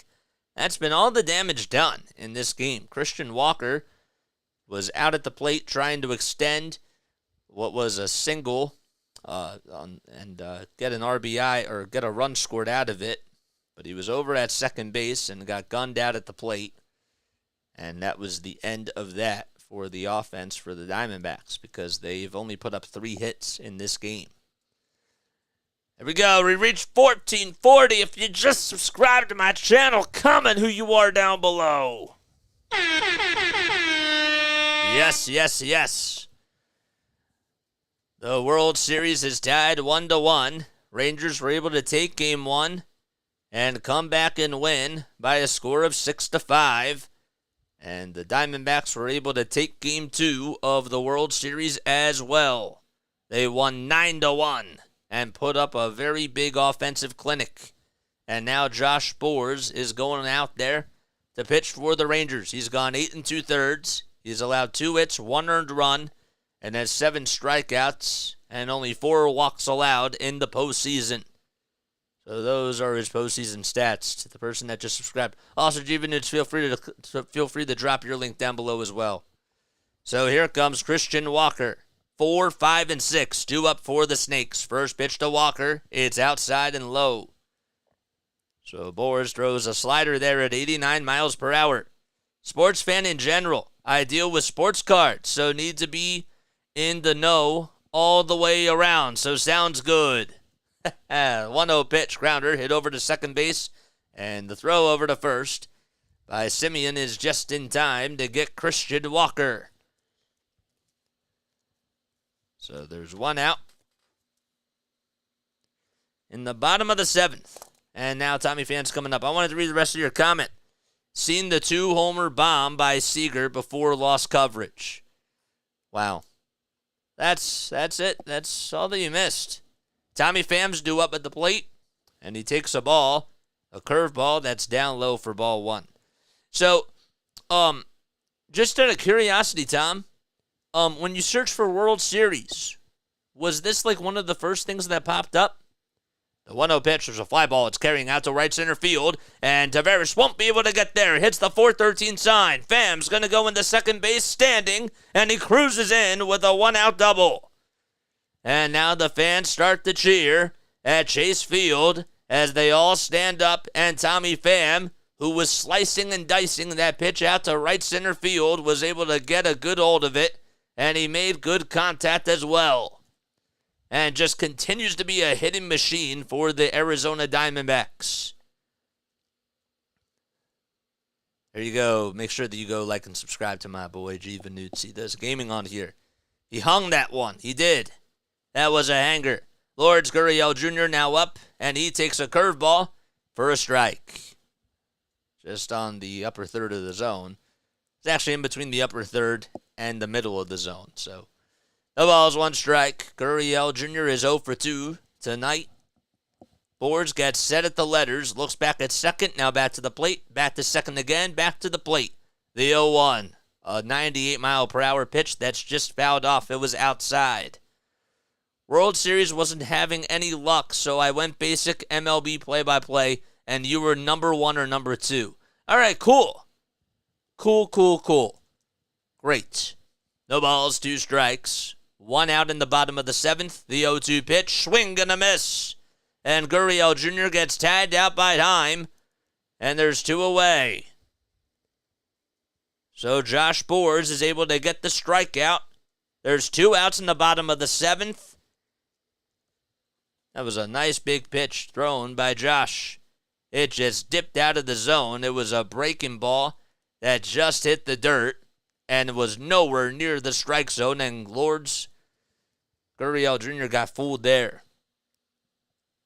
Here comes Alex Thomas, batting on the left side. He takes a curveball that had a lot of wicked movement to it, and it's at the knees for strike 1. I got you, G. Yes, sir.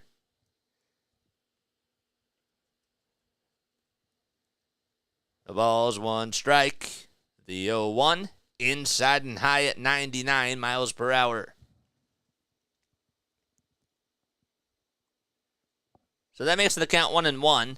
The Rangers and the Diamondbacks are 1 for 5 each with runners in scoring position. The 1-1 on the way. Fouled away again.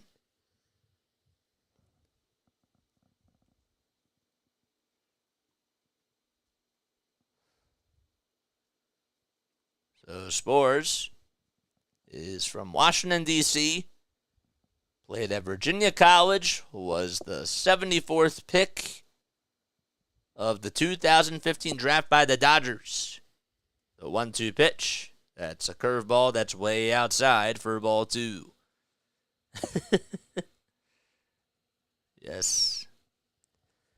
2 balls, 2 strikes, 2 outs, a runner at second. We're in the bottom of the seventh. The Rangers lead it 3-0 in Game 3 of the World Series, which is tied at 1 apiece. The 2-2 on the way.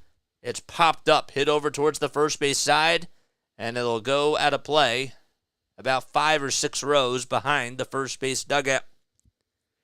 So Thomas does stay alive. Again, he's 0 for 2 tonight. And Thomas, a 23-year-old who's 5'11", 175 pounds, is up at the plate. The trainer is going to go out there to have a conversation with Spores, along with the pitching coach as well, Mike Maddox.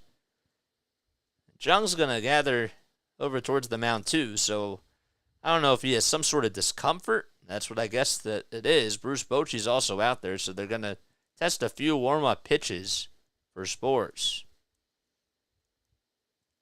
So hopefully he's okay, because you definitely don't want that. Again, 2 balls, 2 strikes, with a runner at second to Alex Thomas, and 2 outs as well. So he throws 3 pitches as Aroldis Chapman, the left-handed pitcher, is getting loosened up in the Rangers bullpen. I didn't see if there was any sort of discomfort on the elbow or what. Up.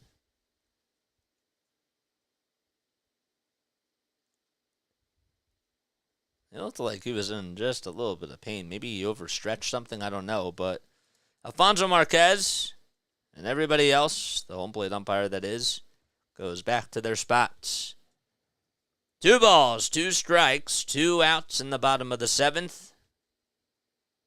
And this is a big at-bat here for Thomas, who went to Mount Carmel High School in Chicago, Illinois. Runner leads off at second. The 2-2 on the way. Swinging a bouncer. It's fouled, though. Just chopped foul towards the first base side. So again, Roberto Clemente was the one that, Aaron Judge was the one that got the Roberto Clemente Award just before the game tonight. 2-2 is the count.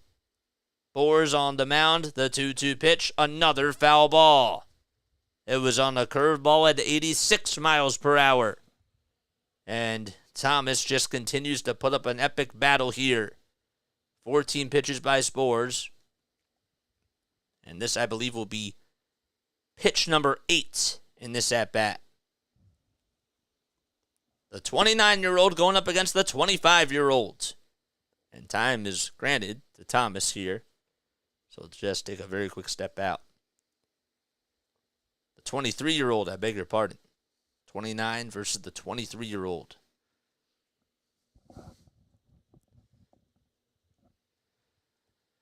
Lots of tension between both teams. 3-0 is the lead for Texas. 2 balls, 2 strikes. The next pitch, inside, a slider at 90 miles per hour. This is a really good battle here between Thomas and Sborz, as Evan Longoria is up next. Waits in the on-deck circle.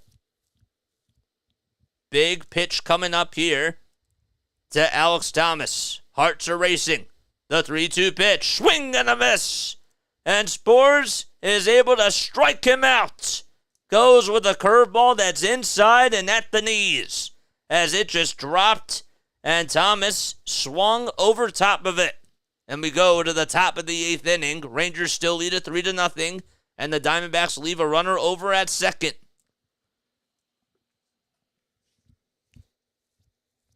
Wow. That was crazy. That was really, really wild. All right, 8th inning, baby. The Lions, they're up 16-14. Oh, my gosh. With 8:59 left in the 3rd quarter. That's really cool. We just reached 30 likes. If you're new to the channel, make sure you like and subscribe. Algo people, do your thing. We're doing the World Series. The name is Jason Joseph. This is Play-by-Play with JJ. We do Phillies baseball, Sixers basketball, Flyers hockey, and Eagles football on here. I encourage you all to go check out all the content that we do. If you go to the playlists, okay, you can see all the play-by-plays that we've done, and even the other types of content, which we'll be getting back to once the World Series is done and we get back to somewhat of a quote-unquote normal schedule. All right? But yes, any thoughts on Brandon Marsh? Good enough to see regular play next season, says Tom. Yeah, man, I love Brandon Marsh. I think that he's a really good player. I don't know if he can be the everyday center fielder. I truly believe that the Phillies are probably going to need another bat.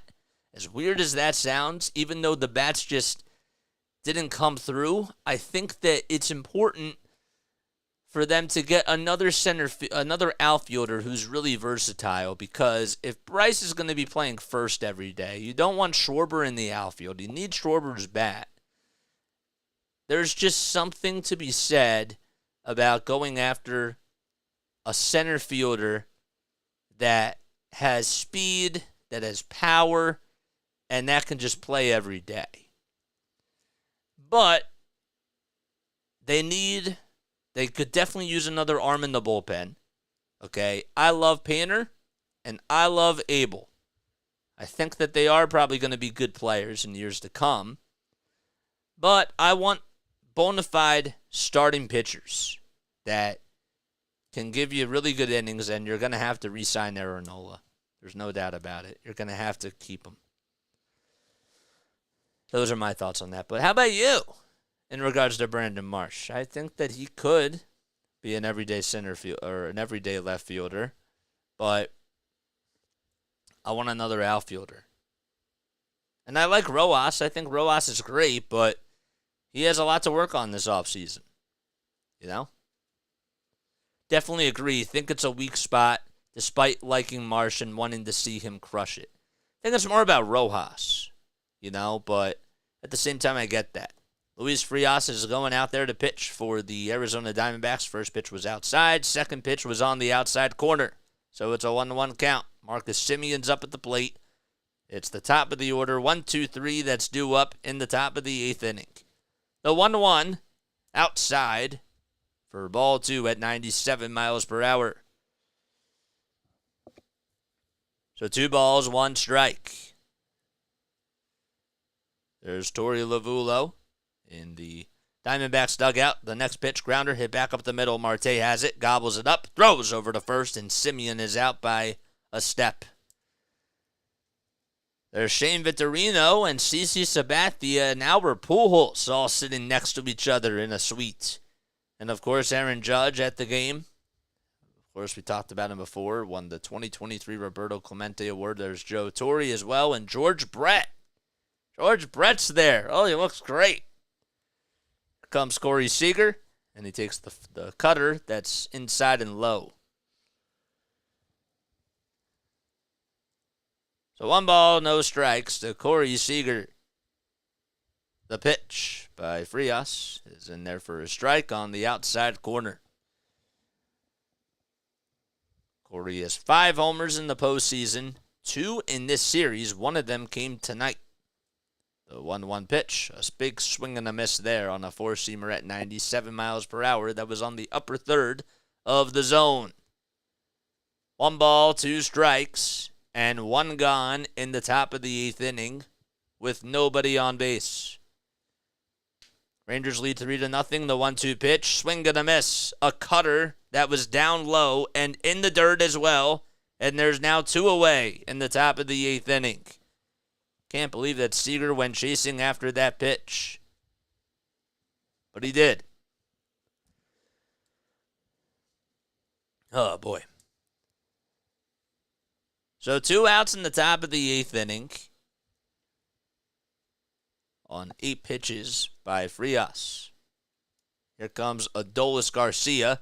Takes a wicked cutter that's up high.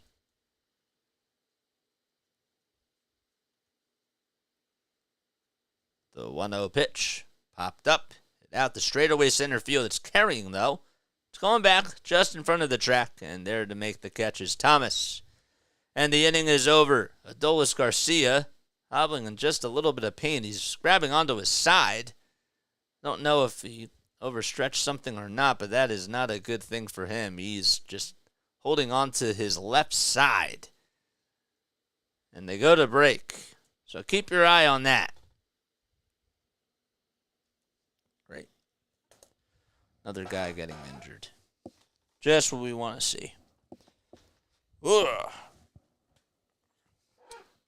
Did you like the tush fumble yesterday? Oh, I loved it.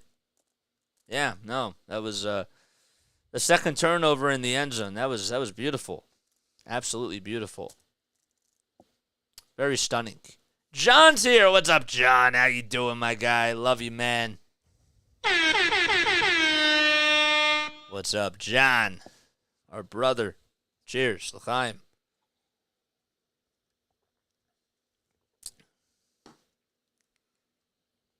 Could have scored 50. And And not only that, but defensively, that also could have helped too. But the fact of the matter is that you won. I know it's not always going to look ugly, and we have a right to complain about how things look and how there were things that we didn't see from the defense and all that type of stuff. But again, this team only has one loss. It's been a very weird season for the Eagles. It really has. It doesn't feel like that they only have one loss, but they do. And it's just so weird to say that. 9 more likes till we get to 40. Speaking of 40, we just got to 1,440 subscribers. That's really awesome. 10 more to get to 1,450. Not clean, never run away at the end, says Hardcore for All. Yep. Isn't that how it always goes against the Commanders, though? It never is pretty. It's never pretty. 16-14 Detroit. Huh.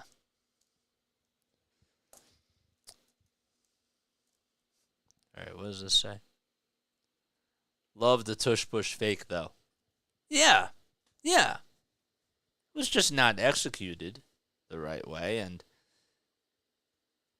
of course, Gainwell can't fumble either. That's a whole nother thing, but in theory, it's a cool thought. It is. I'm laughing because I'm thinking about Willy Wonka for some reason right now. That sounds really weird. Bruce Bochy's going to go out there and literally decides to make a pitching change as soon as they came back from break. I've never seen that happen before. So Chapman's going to come in. They introduced Pavin Smith as a pinch hitter, so that's why he's just going to go to the lefty here, because Torey Lovullo forced him to do that.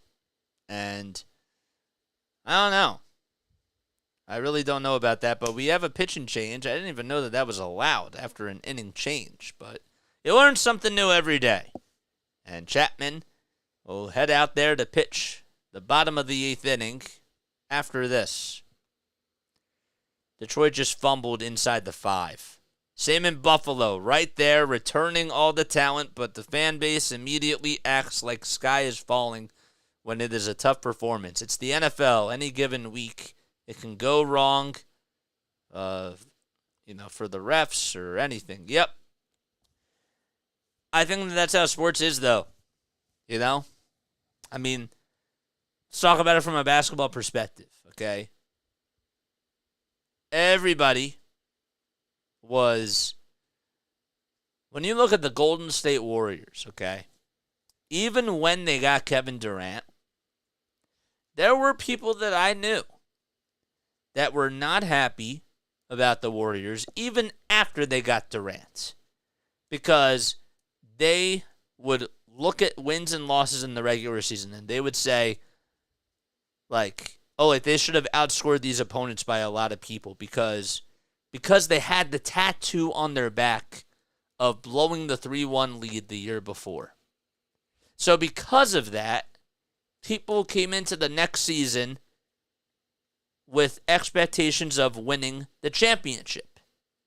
But even when they got Kevin Durant, there were just some people that were out there that literally said, I can't,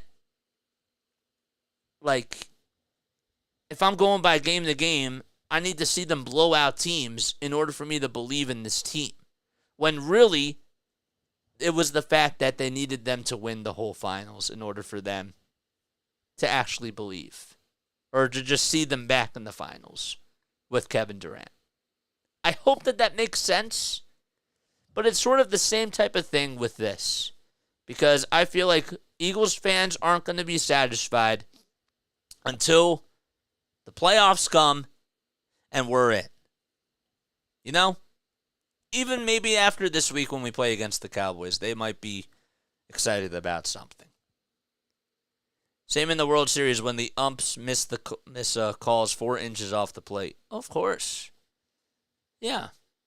We go to the bottom of the 8th inning. Emmanuel Rivera is going to come in to pinch hit for Pavin Smith, who is going to pinch hit for Evan Longoria. And Aroldis Chapman is in there. It's a 1-0 count. Travis Jankowski, the former San Diego Padre, is playing out in right field defensively for Adolis Garcia. So Garcia leaves the game with an injury, and I hope that he's okay. He injured himself after his last at bat, or he flied out to center field, and he pulled something on his left side.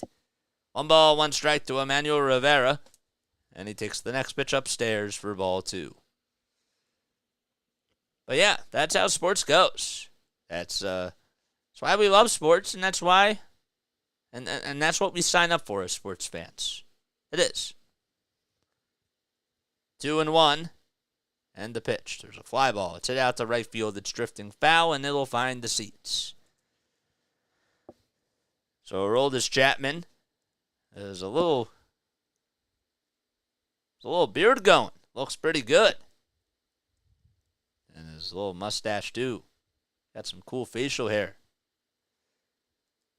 2 balls, 2 strikes, and the 2-2 pitch. There's a fly ball hit out to right field, and it's going to stay fair. And it'll go all the way towards the right field side. Rivera's going to cruise on into second base. The throw over to second is cut off by Simeon. And there's a leadoff double to start off the bottom of the 8th. And wouldn't you know, with Aroldis Chapman in there, it just has to get a little bit dicey. Because that's how it always is. At least that's the way it seems. So Chapman's now 35 years old. So hard to believe that. Made his debut with the Cincinnati Reds back in 2010. We're in the bottom of the 8th. There's a runner over at second with nobody out. And here comes Geraldo Perdomo batting on the right side. First pitch to Perdomo, swinging a bouncer. It's fouled towards the third base side, and it goes out of play. So Geraldo Perdomo, 0 for 2. Going up against Aroldis Chapman here. He's had some big hits. Absolutely. There's Bruce Bochy wearing his glasses in the Rangers dugout.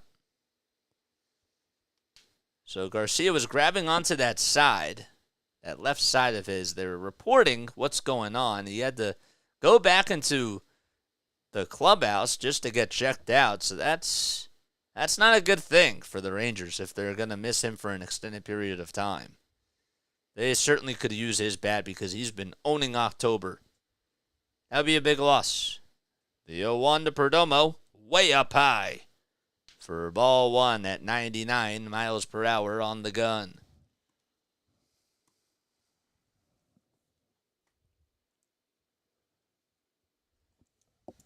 So 1 ball, 1 strike to Geraldo Perdomo wearing his neon green cleats. The 1-1, a slider that just misses downstairs for ball 2. So Perdomo has flied out and has struck out.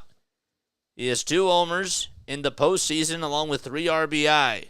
Last homer was against the Phillies in Game 1 of the NLCS. A runner over at second, that's Rivera. The 2-1 pitch, line drive into left field, and that's going to drop in for a base hit. Rivera's rounding third. He'll come in to score. It's an RBI single by Geraldo Perdomo, and the Snakes are finally on the board. It's 3-1 in the bottom of the 8th inning, and the tying run is coming up.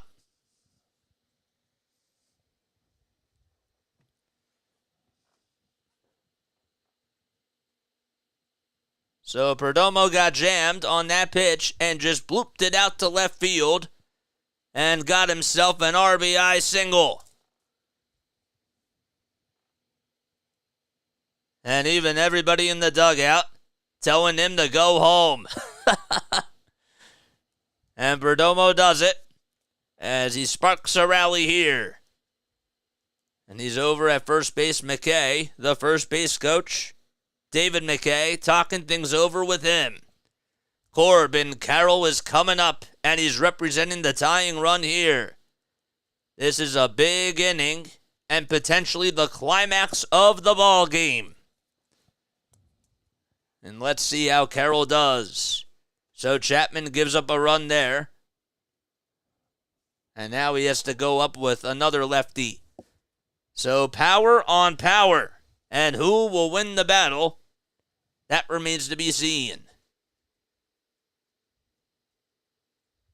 This could be an all-time epic matchup right here. Nobody out still. Perdomo's over at first. He got on with the RBI single. 3-1. First pitch. It's low and outside at 100 miles per hour on the gun. By Aroldis Chapman. So Chapman, as we mentioned, from Cuba. He's 35 years old. He's a 7-time All-Star, won a World Series back in 2016 as well. The 1-0 pitch. It's fouled away at 100 again. Carroll has gotten my respect already.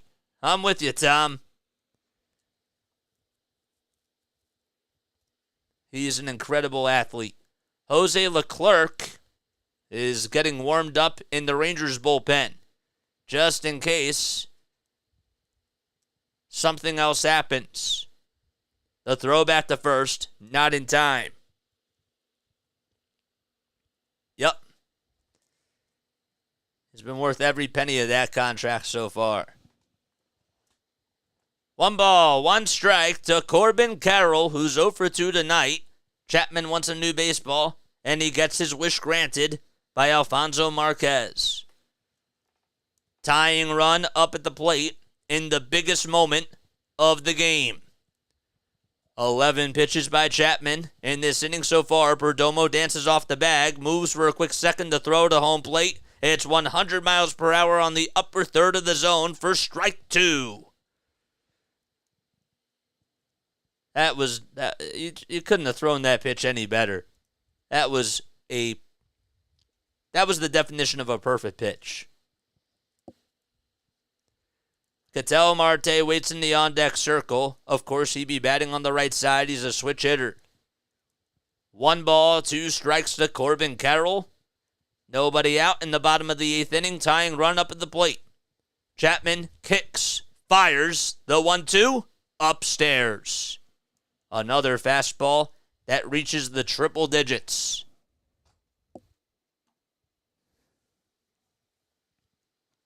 So Carroll, 16 for 54 in the postseason coming into today with 2 homers, 10 RBI, and 4 stolen bases. The 2-2 pitch fouled away, and we'll do it again.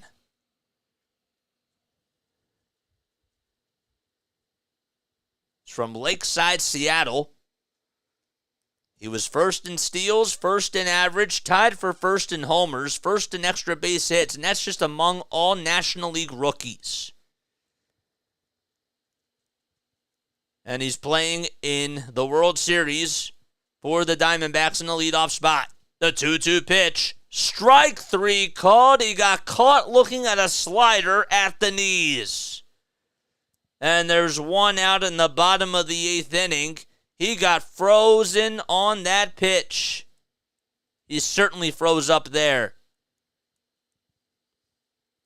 It was right down the middle, too. And some of these fans are stunned. But there's 1 out. Here comes Ketel Marte. Tying run still up at the plate. The pitch. Grounder hit over to shortstop. The backhanded flip over the second. There's 1 to throw to first. It's in time!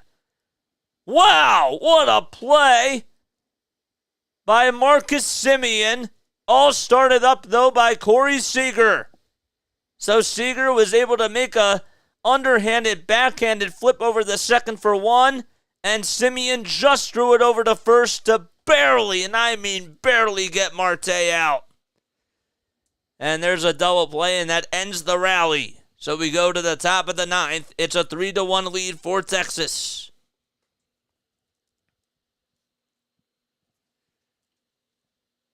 Wow. That was huge. Can't believe that they got that double play. And like that, out of the inning. That's how it goes, man. Oh, the Lions just scored a touchdown. 23-14 now with 1:58 left in the third quarter. Wow. This has honestly been an interesting game, to say the least. Let's take a sip of water.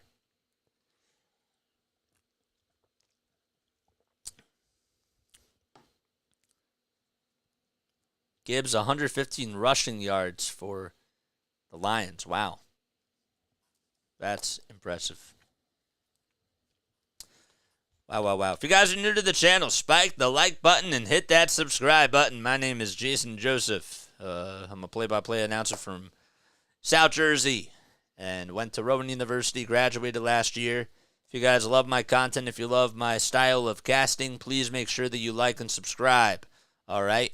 We don't do watch parties. We really try to do everything play-by-play. And we love to interact with you guys and make you guys a part of the cast because you guys should be the color commentators, and you guys have every right, to come on here and comment, and I want to make sure that I highlight you guys as the color commentators and get you guys involved and participate because I always have liked, even when I was in school, I always thought that participation is the best way to learn. I just did. But maybe that's just for me and it's not for everybody, but I think that when you get involved with something and if you're a part of the conversation, you learn a lot that way.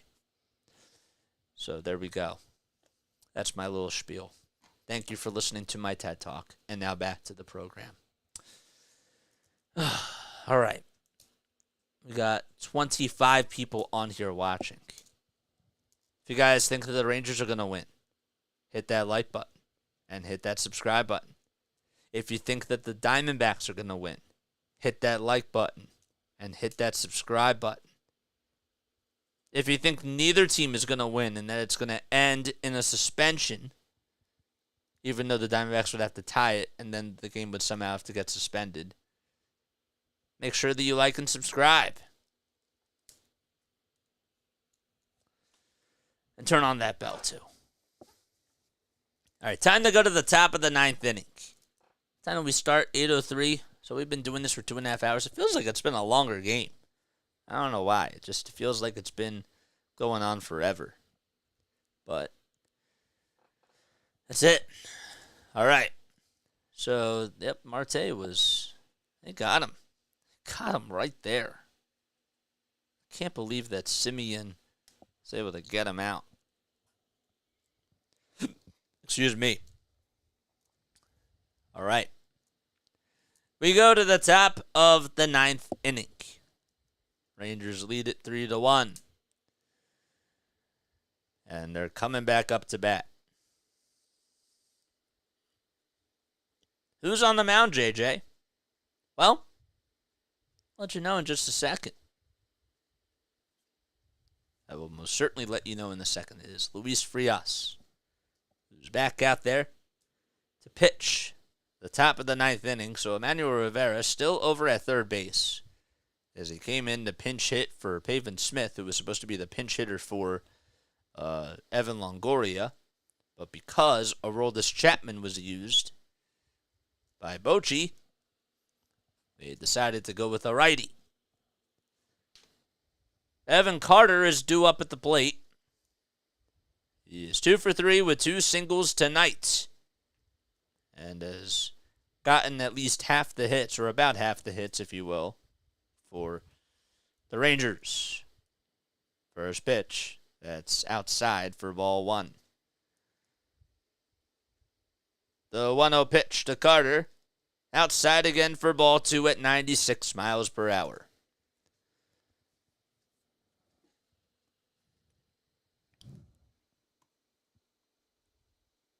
2 balls, no strikes to Carter. The next pitch upstairs again for ball 3. Another 95-mile-per-hour heater. Carter's a center fielder. Bats lefty, throws righty. And he's only 21 years old. The 3-2 pitch, way outside for ball 4. And for the third time tonight, Evan Carter has gotten on base. Time he gets on with a leadoff walk. And now Mitch Garver is coming up. So again, in case you are just tuning in, Adolis Garcia got injured in his last at-bat and was hanging on to his side. So Travis Jankowski came in to replace him out in right field. First pitch to Mitch Garver's in there for a strike. And also, Max Fried, who started the game, got hit by a line drive that was played off of a bounce. It was actually a grounder that hit his back and has been dealing with back spasms. The 0-1 pitch, there's a high fly ball hit out to deep center field. On the run is Thomas, and he makes the catch at the wall. How did he do that? I don't know. It was like there was an angel in the outfield as he was just leaping up at the wall to make an almost near impossible catch. That was pretty awesome. Just got under it, and he utilized the speed, and he made a really nice catch. And Frias gives him a little tip of the cap there. One away in the top of the ninth. Just leaped into that outfield. Didn't even think he was going to get there. I know he has a lot of speed and is able to take command of center field, but when you're playing in that center field outfield, it is not easy to track down fly balls there. It really is not. Tom Bullard says needed that badly. Yes. So Carter, what are they saying here? Carter did tag the bag and went back over to first base. What are they challenging? If he tagged the bag or not?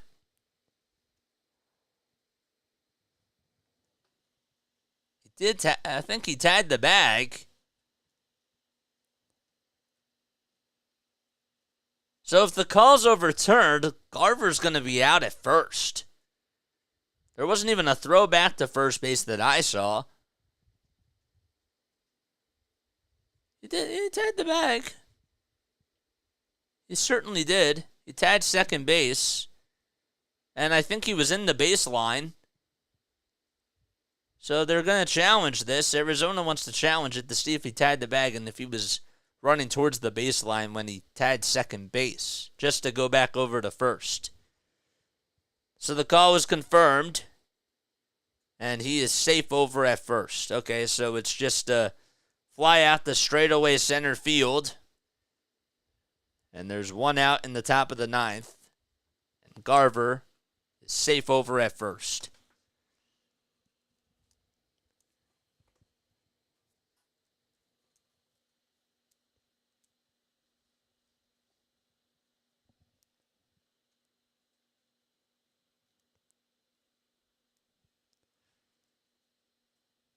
Here comes Jonah Heim to the plate, and he takes that one in there for a strike.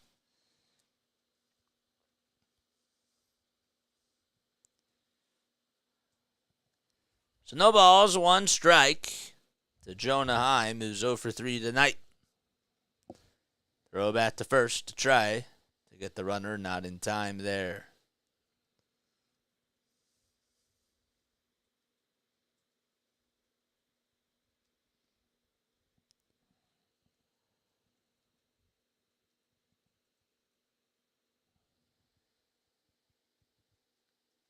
The pitch, swing gonna miss.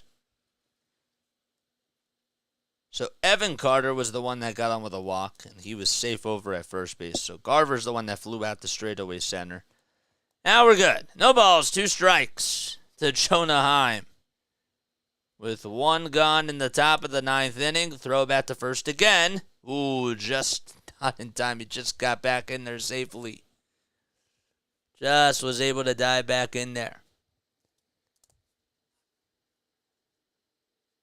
Let's see, did he swipe the tag? Yep, he just got in there with his right hand. And Walker tried to tag him on the right knee. The back of the knee. Now Bruce Bochy's going to go out there and has some words with the home plate umpire Alfonso Marquez.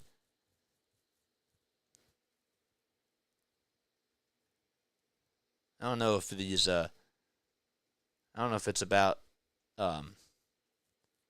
disengagement or anything like that or if he stepped towards home plate. Let's see, was it a balk? Is that an illegal move? I guess it is. I guess Bochy didn't think it was a legal move or something. And now all the umpires are going to gather here.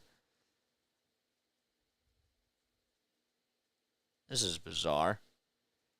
No balls, 2 strikes. Can they review this? There's Alfonso Marquez going back to the plate. And Heim got, I guess, an explanation. Some bizarre things. All right, so we resume play. And Jonah Heim is back at the plate. No balls, 2 strikes, 1 out in the top of the 9th. Frias kicks, delivers the next pitch outside for ball 1.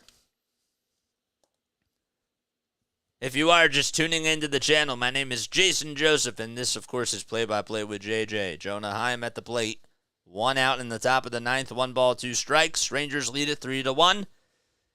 In Game 3 of the World Series, the 1-2 to Heim. Check swing. He went around, says Alfonso Marquez.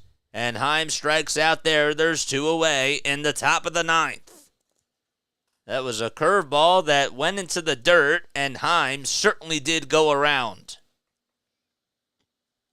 And now Nathaniel Lowe is going to come up next. But before we do that, Torey Lovullo, of course, is going to go out there to make a pitching change. So with 2 outs in the top of the 9th inning, we will have a pitching change, and we'll introduce you to the new pitcher when we come back.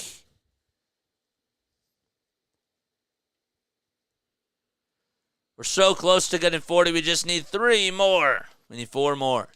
Hopefully you're all doing well, man. Let's take a sip of water.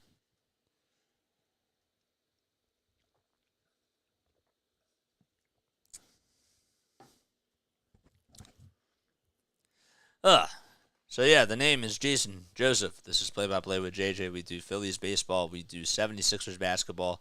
If you really like this play-by-play, I really do encourage you guys to go check out our Sixers calls and our Flyers and our Eagles calls as well. We'll be doing Flyers calls after the World Series is done. You can even go check out all of our Phillies calls that we did. We did 127 of the 162 this past season, so we love doing this, man. It's a lot of fun. Did they put a clock on the umps when they don't know the rules? Well, see, the hard part is, and this is in their favor right here, and it's in my this is to my disadvantage, because I can't hear. I don't have a spotter, right? So, like, I can't hear what's going on the field and those types of things. So, like, I don't get people that are whispering in my ear that are like, hey, Jason, like, we have an injury update on Adolis Garcia, or like or like this is what they're trying to review here. You know, like, I don't get assistance with that because I'm not at the field and I don't have spotters, you know?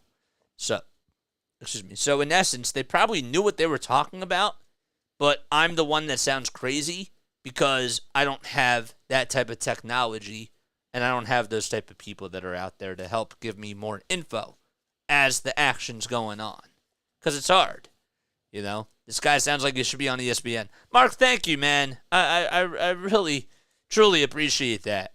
You know, we come on here to get reps. That's really all it is. Again, if you really do enjoy my broadcasting, if you love my calls, if you love my style, if you love the way that I interact with people on here, please, like, by all means, subscribe to the channel and feel free to come check out our other stuff. You know, we're coming back on here, of course, tomorrow night for Game 4 of the World Series, and we'll be back on Wednesday for Game 5.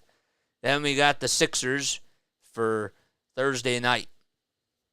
So I hope to see you there. Here comes Andrew Sal Frank, the lefty that'll be pitching for the Snakes. He's gone 4 2/3. He's allowed 3 hits, just 2 earned runs throughout the postseason. The 1-0 to Nathaniel Lowe is a sinker that's on the outside edge for strike 1. So Lowe's 1 for 2 with a double, a walk, and a run scored tonight. There's a runner over at first base, and that is Evan Carter. 1 ball, 1 strike. We're in the top of the 9th. The pitch fouled away. But thank you, Mark. Appreciate that.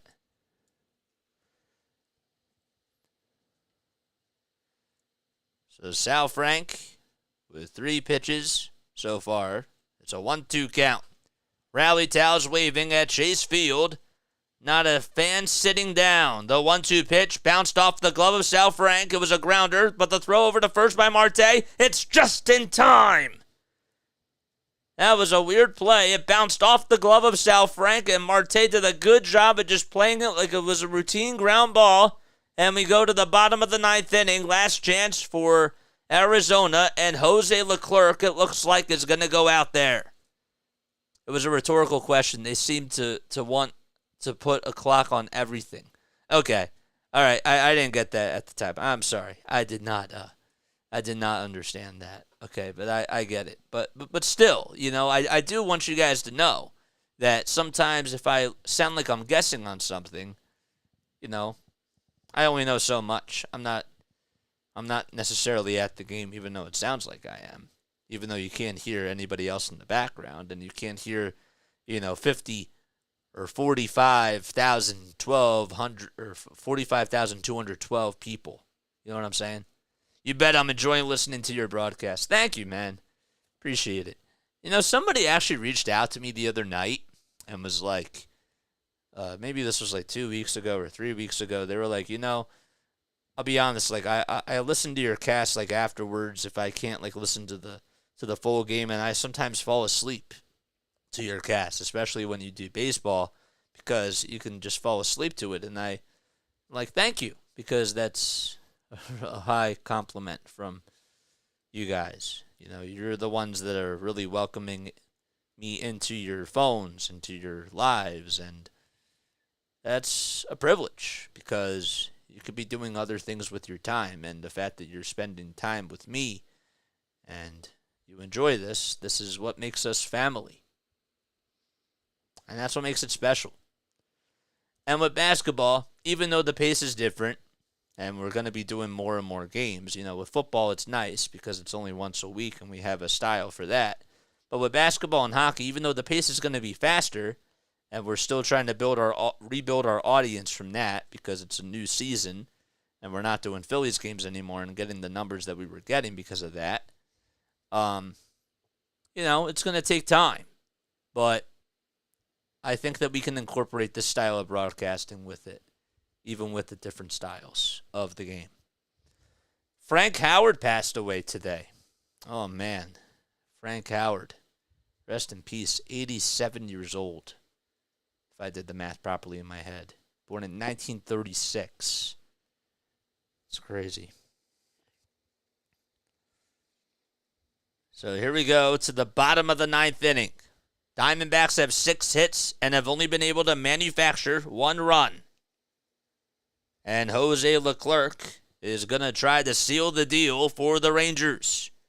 So he's 3 for 4 in save opportunities in the postseason with 12 1/3 of an inning under his belt. He's only allowed 5 earned runs and has 12 strikeouts. That's actually a lot. All right, so Gabriel Moreno, the first customer, takes a slider that's off the plate and outside. So 1 ball, no strikes. Max Scherzer was the guy that got the start for the Rangers, and John Gray took over from there after he left the game with back spasms. The 1-0 pitch, that's low for ball 2. Misses on another slider there. Looked like it was in there for a strike, but again, it's a ball. 2 balls, no strikes, and the next pitch is outside for ball 3. He went with a fastball there. So Moreno, Walker, and Pham are due up, all righties. As this Diamondbacks fan base continues to get louder and louder, the 3-0 pitch, it's in there for a strike. The red light was shown all the way to Gabriel Moreno. Leclerc gets the signs. 3 balls, 1 strike. The pitch to Moreno. Outside for ball 4. Nope, it's a called strike. That was way off the plate. And Marino has to go back to the plate. That was clearly a ball, and there was no signal that it was a strike. Are you kidding me? And even everybody in the dugout is like, what the heck? And Torey Lovullo, not happy. 3 balls, 2 strikes, the 3-2 pitch. Swinging a grounder, hit over to third base. Young has it, throws over to first. It's in time. And yes, to be fair, the pitch, one of the pitches it was the third pitch of the at-bat was, probably should have been a strike called, or the second pitch it was, but there was clearly no sign from the umpire that it was a strike. Oh, it was so late that you couldn't even see it. It wasn't even visible. It was right behind the catcher. I could totally see that. I should have known.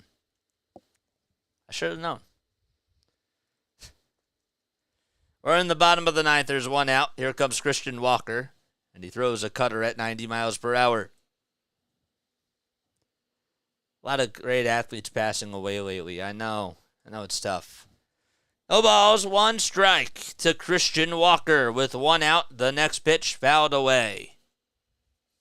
So it's an 0-2 count. Leclerc with 8 pitches. Walker's 1 for 3. We're in the bottom of the 9th inning. Walker had a double off the top of the wall out in right center field in his very first at-bat. No balls, 2 strikes. Diamondbacks fans hoping for a prayer here.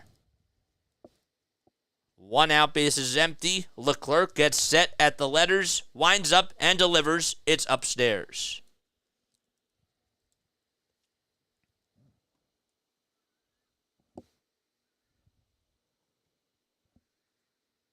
One and 2 is the count. Leclerc will try to put Walker away here. The pitch. That's outside. Good take by Christian Walker on a slider at 83 miles per hour.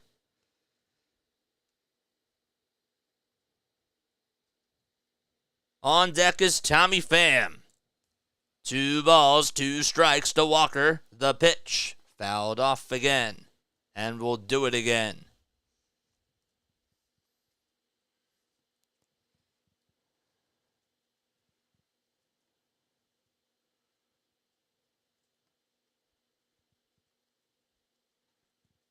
He is 0 for 1, or 1 for 2, I should say, lifetime against Jose Leclerc.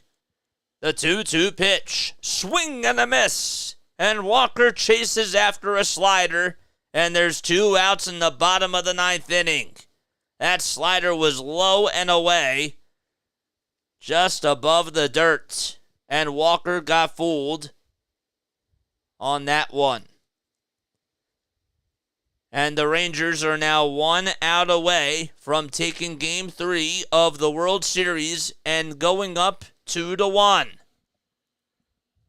And time is called very quickly by Heim, as the weight will be on Tommy Pham's shoulders. 2 outs and the base is empty. Lots of silence at Chase Field with a sold-out crowd. Leclerc gets set at the mound. Everyone back at their spots. First pitch to Tommy Pham. It's in there for a strike at the knees. A sinker at 97. Pham is 6 for 7 in his last 7 at-bats with 3 doubles and 2 runs. Leclerc gets set. Kicks, fires. It's popped up. It's foul, though, behind the plate. But the Diamondbacks are down to their final strike.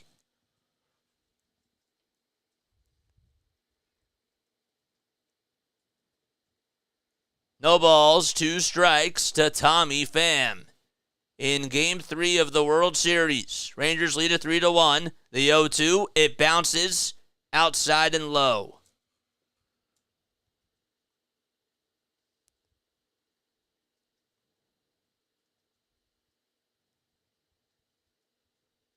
On deck is Lourdes Gurriel Jr.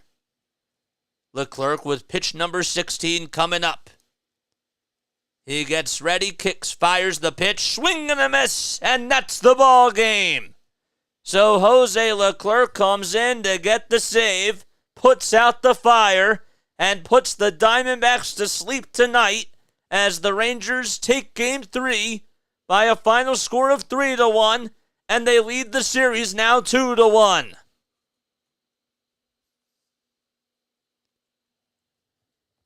Big outing for the Rangers pitching. It's their 9th straight road win in a row. That's a single postseason record set by Bruce Bochy and the Texas Rangers. They got 5 hits. John Gray got the win. Brandon Pfaadt got the loss, but he didn't even pitch that bad. Jose Leclerc got save number 4.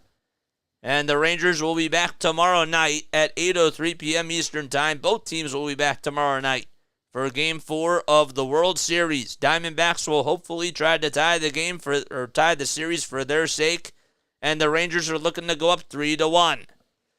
I love you guys so much. Make sure that you like and subscribe and tell your friends about this channel. We'll be back on tomorrow night for Game 3 of the World Series.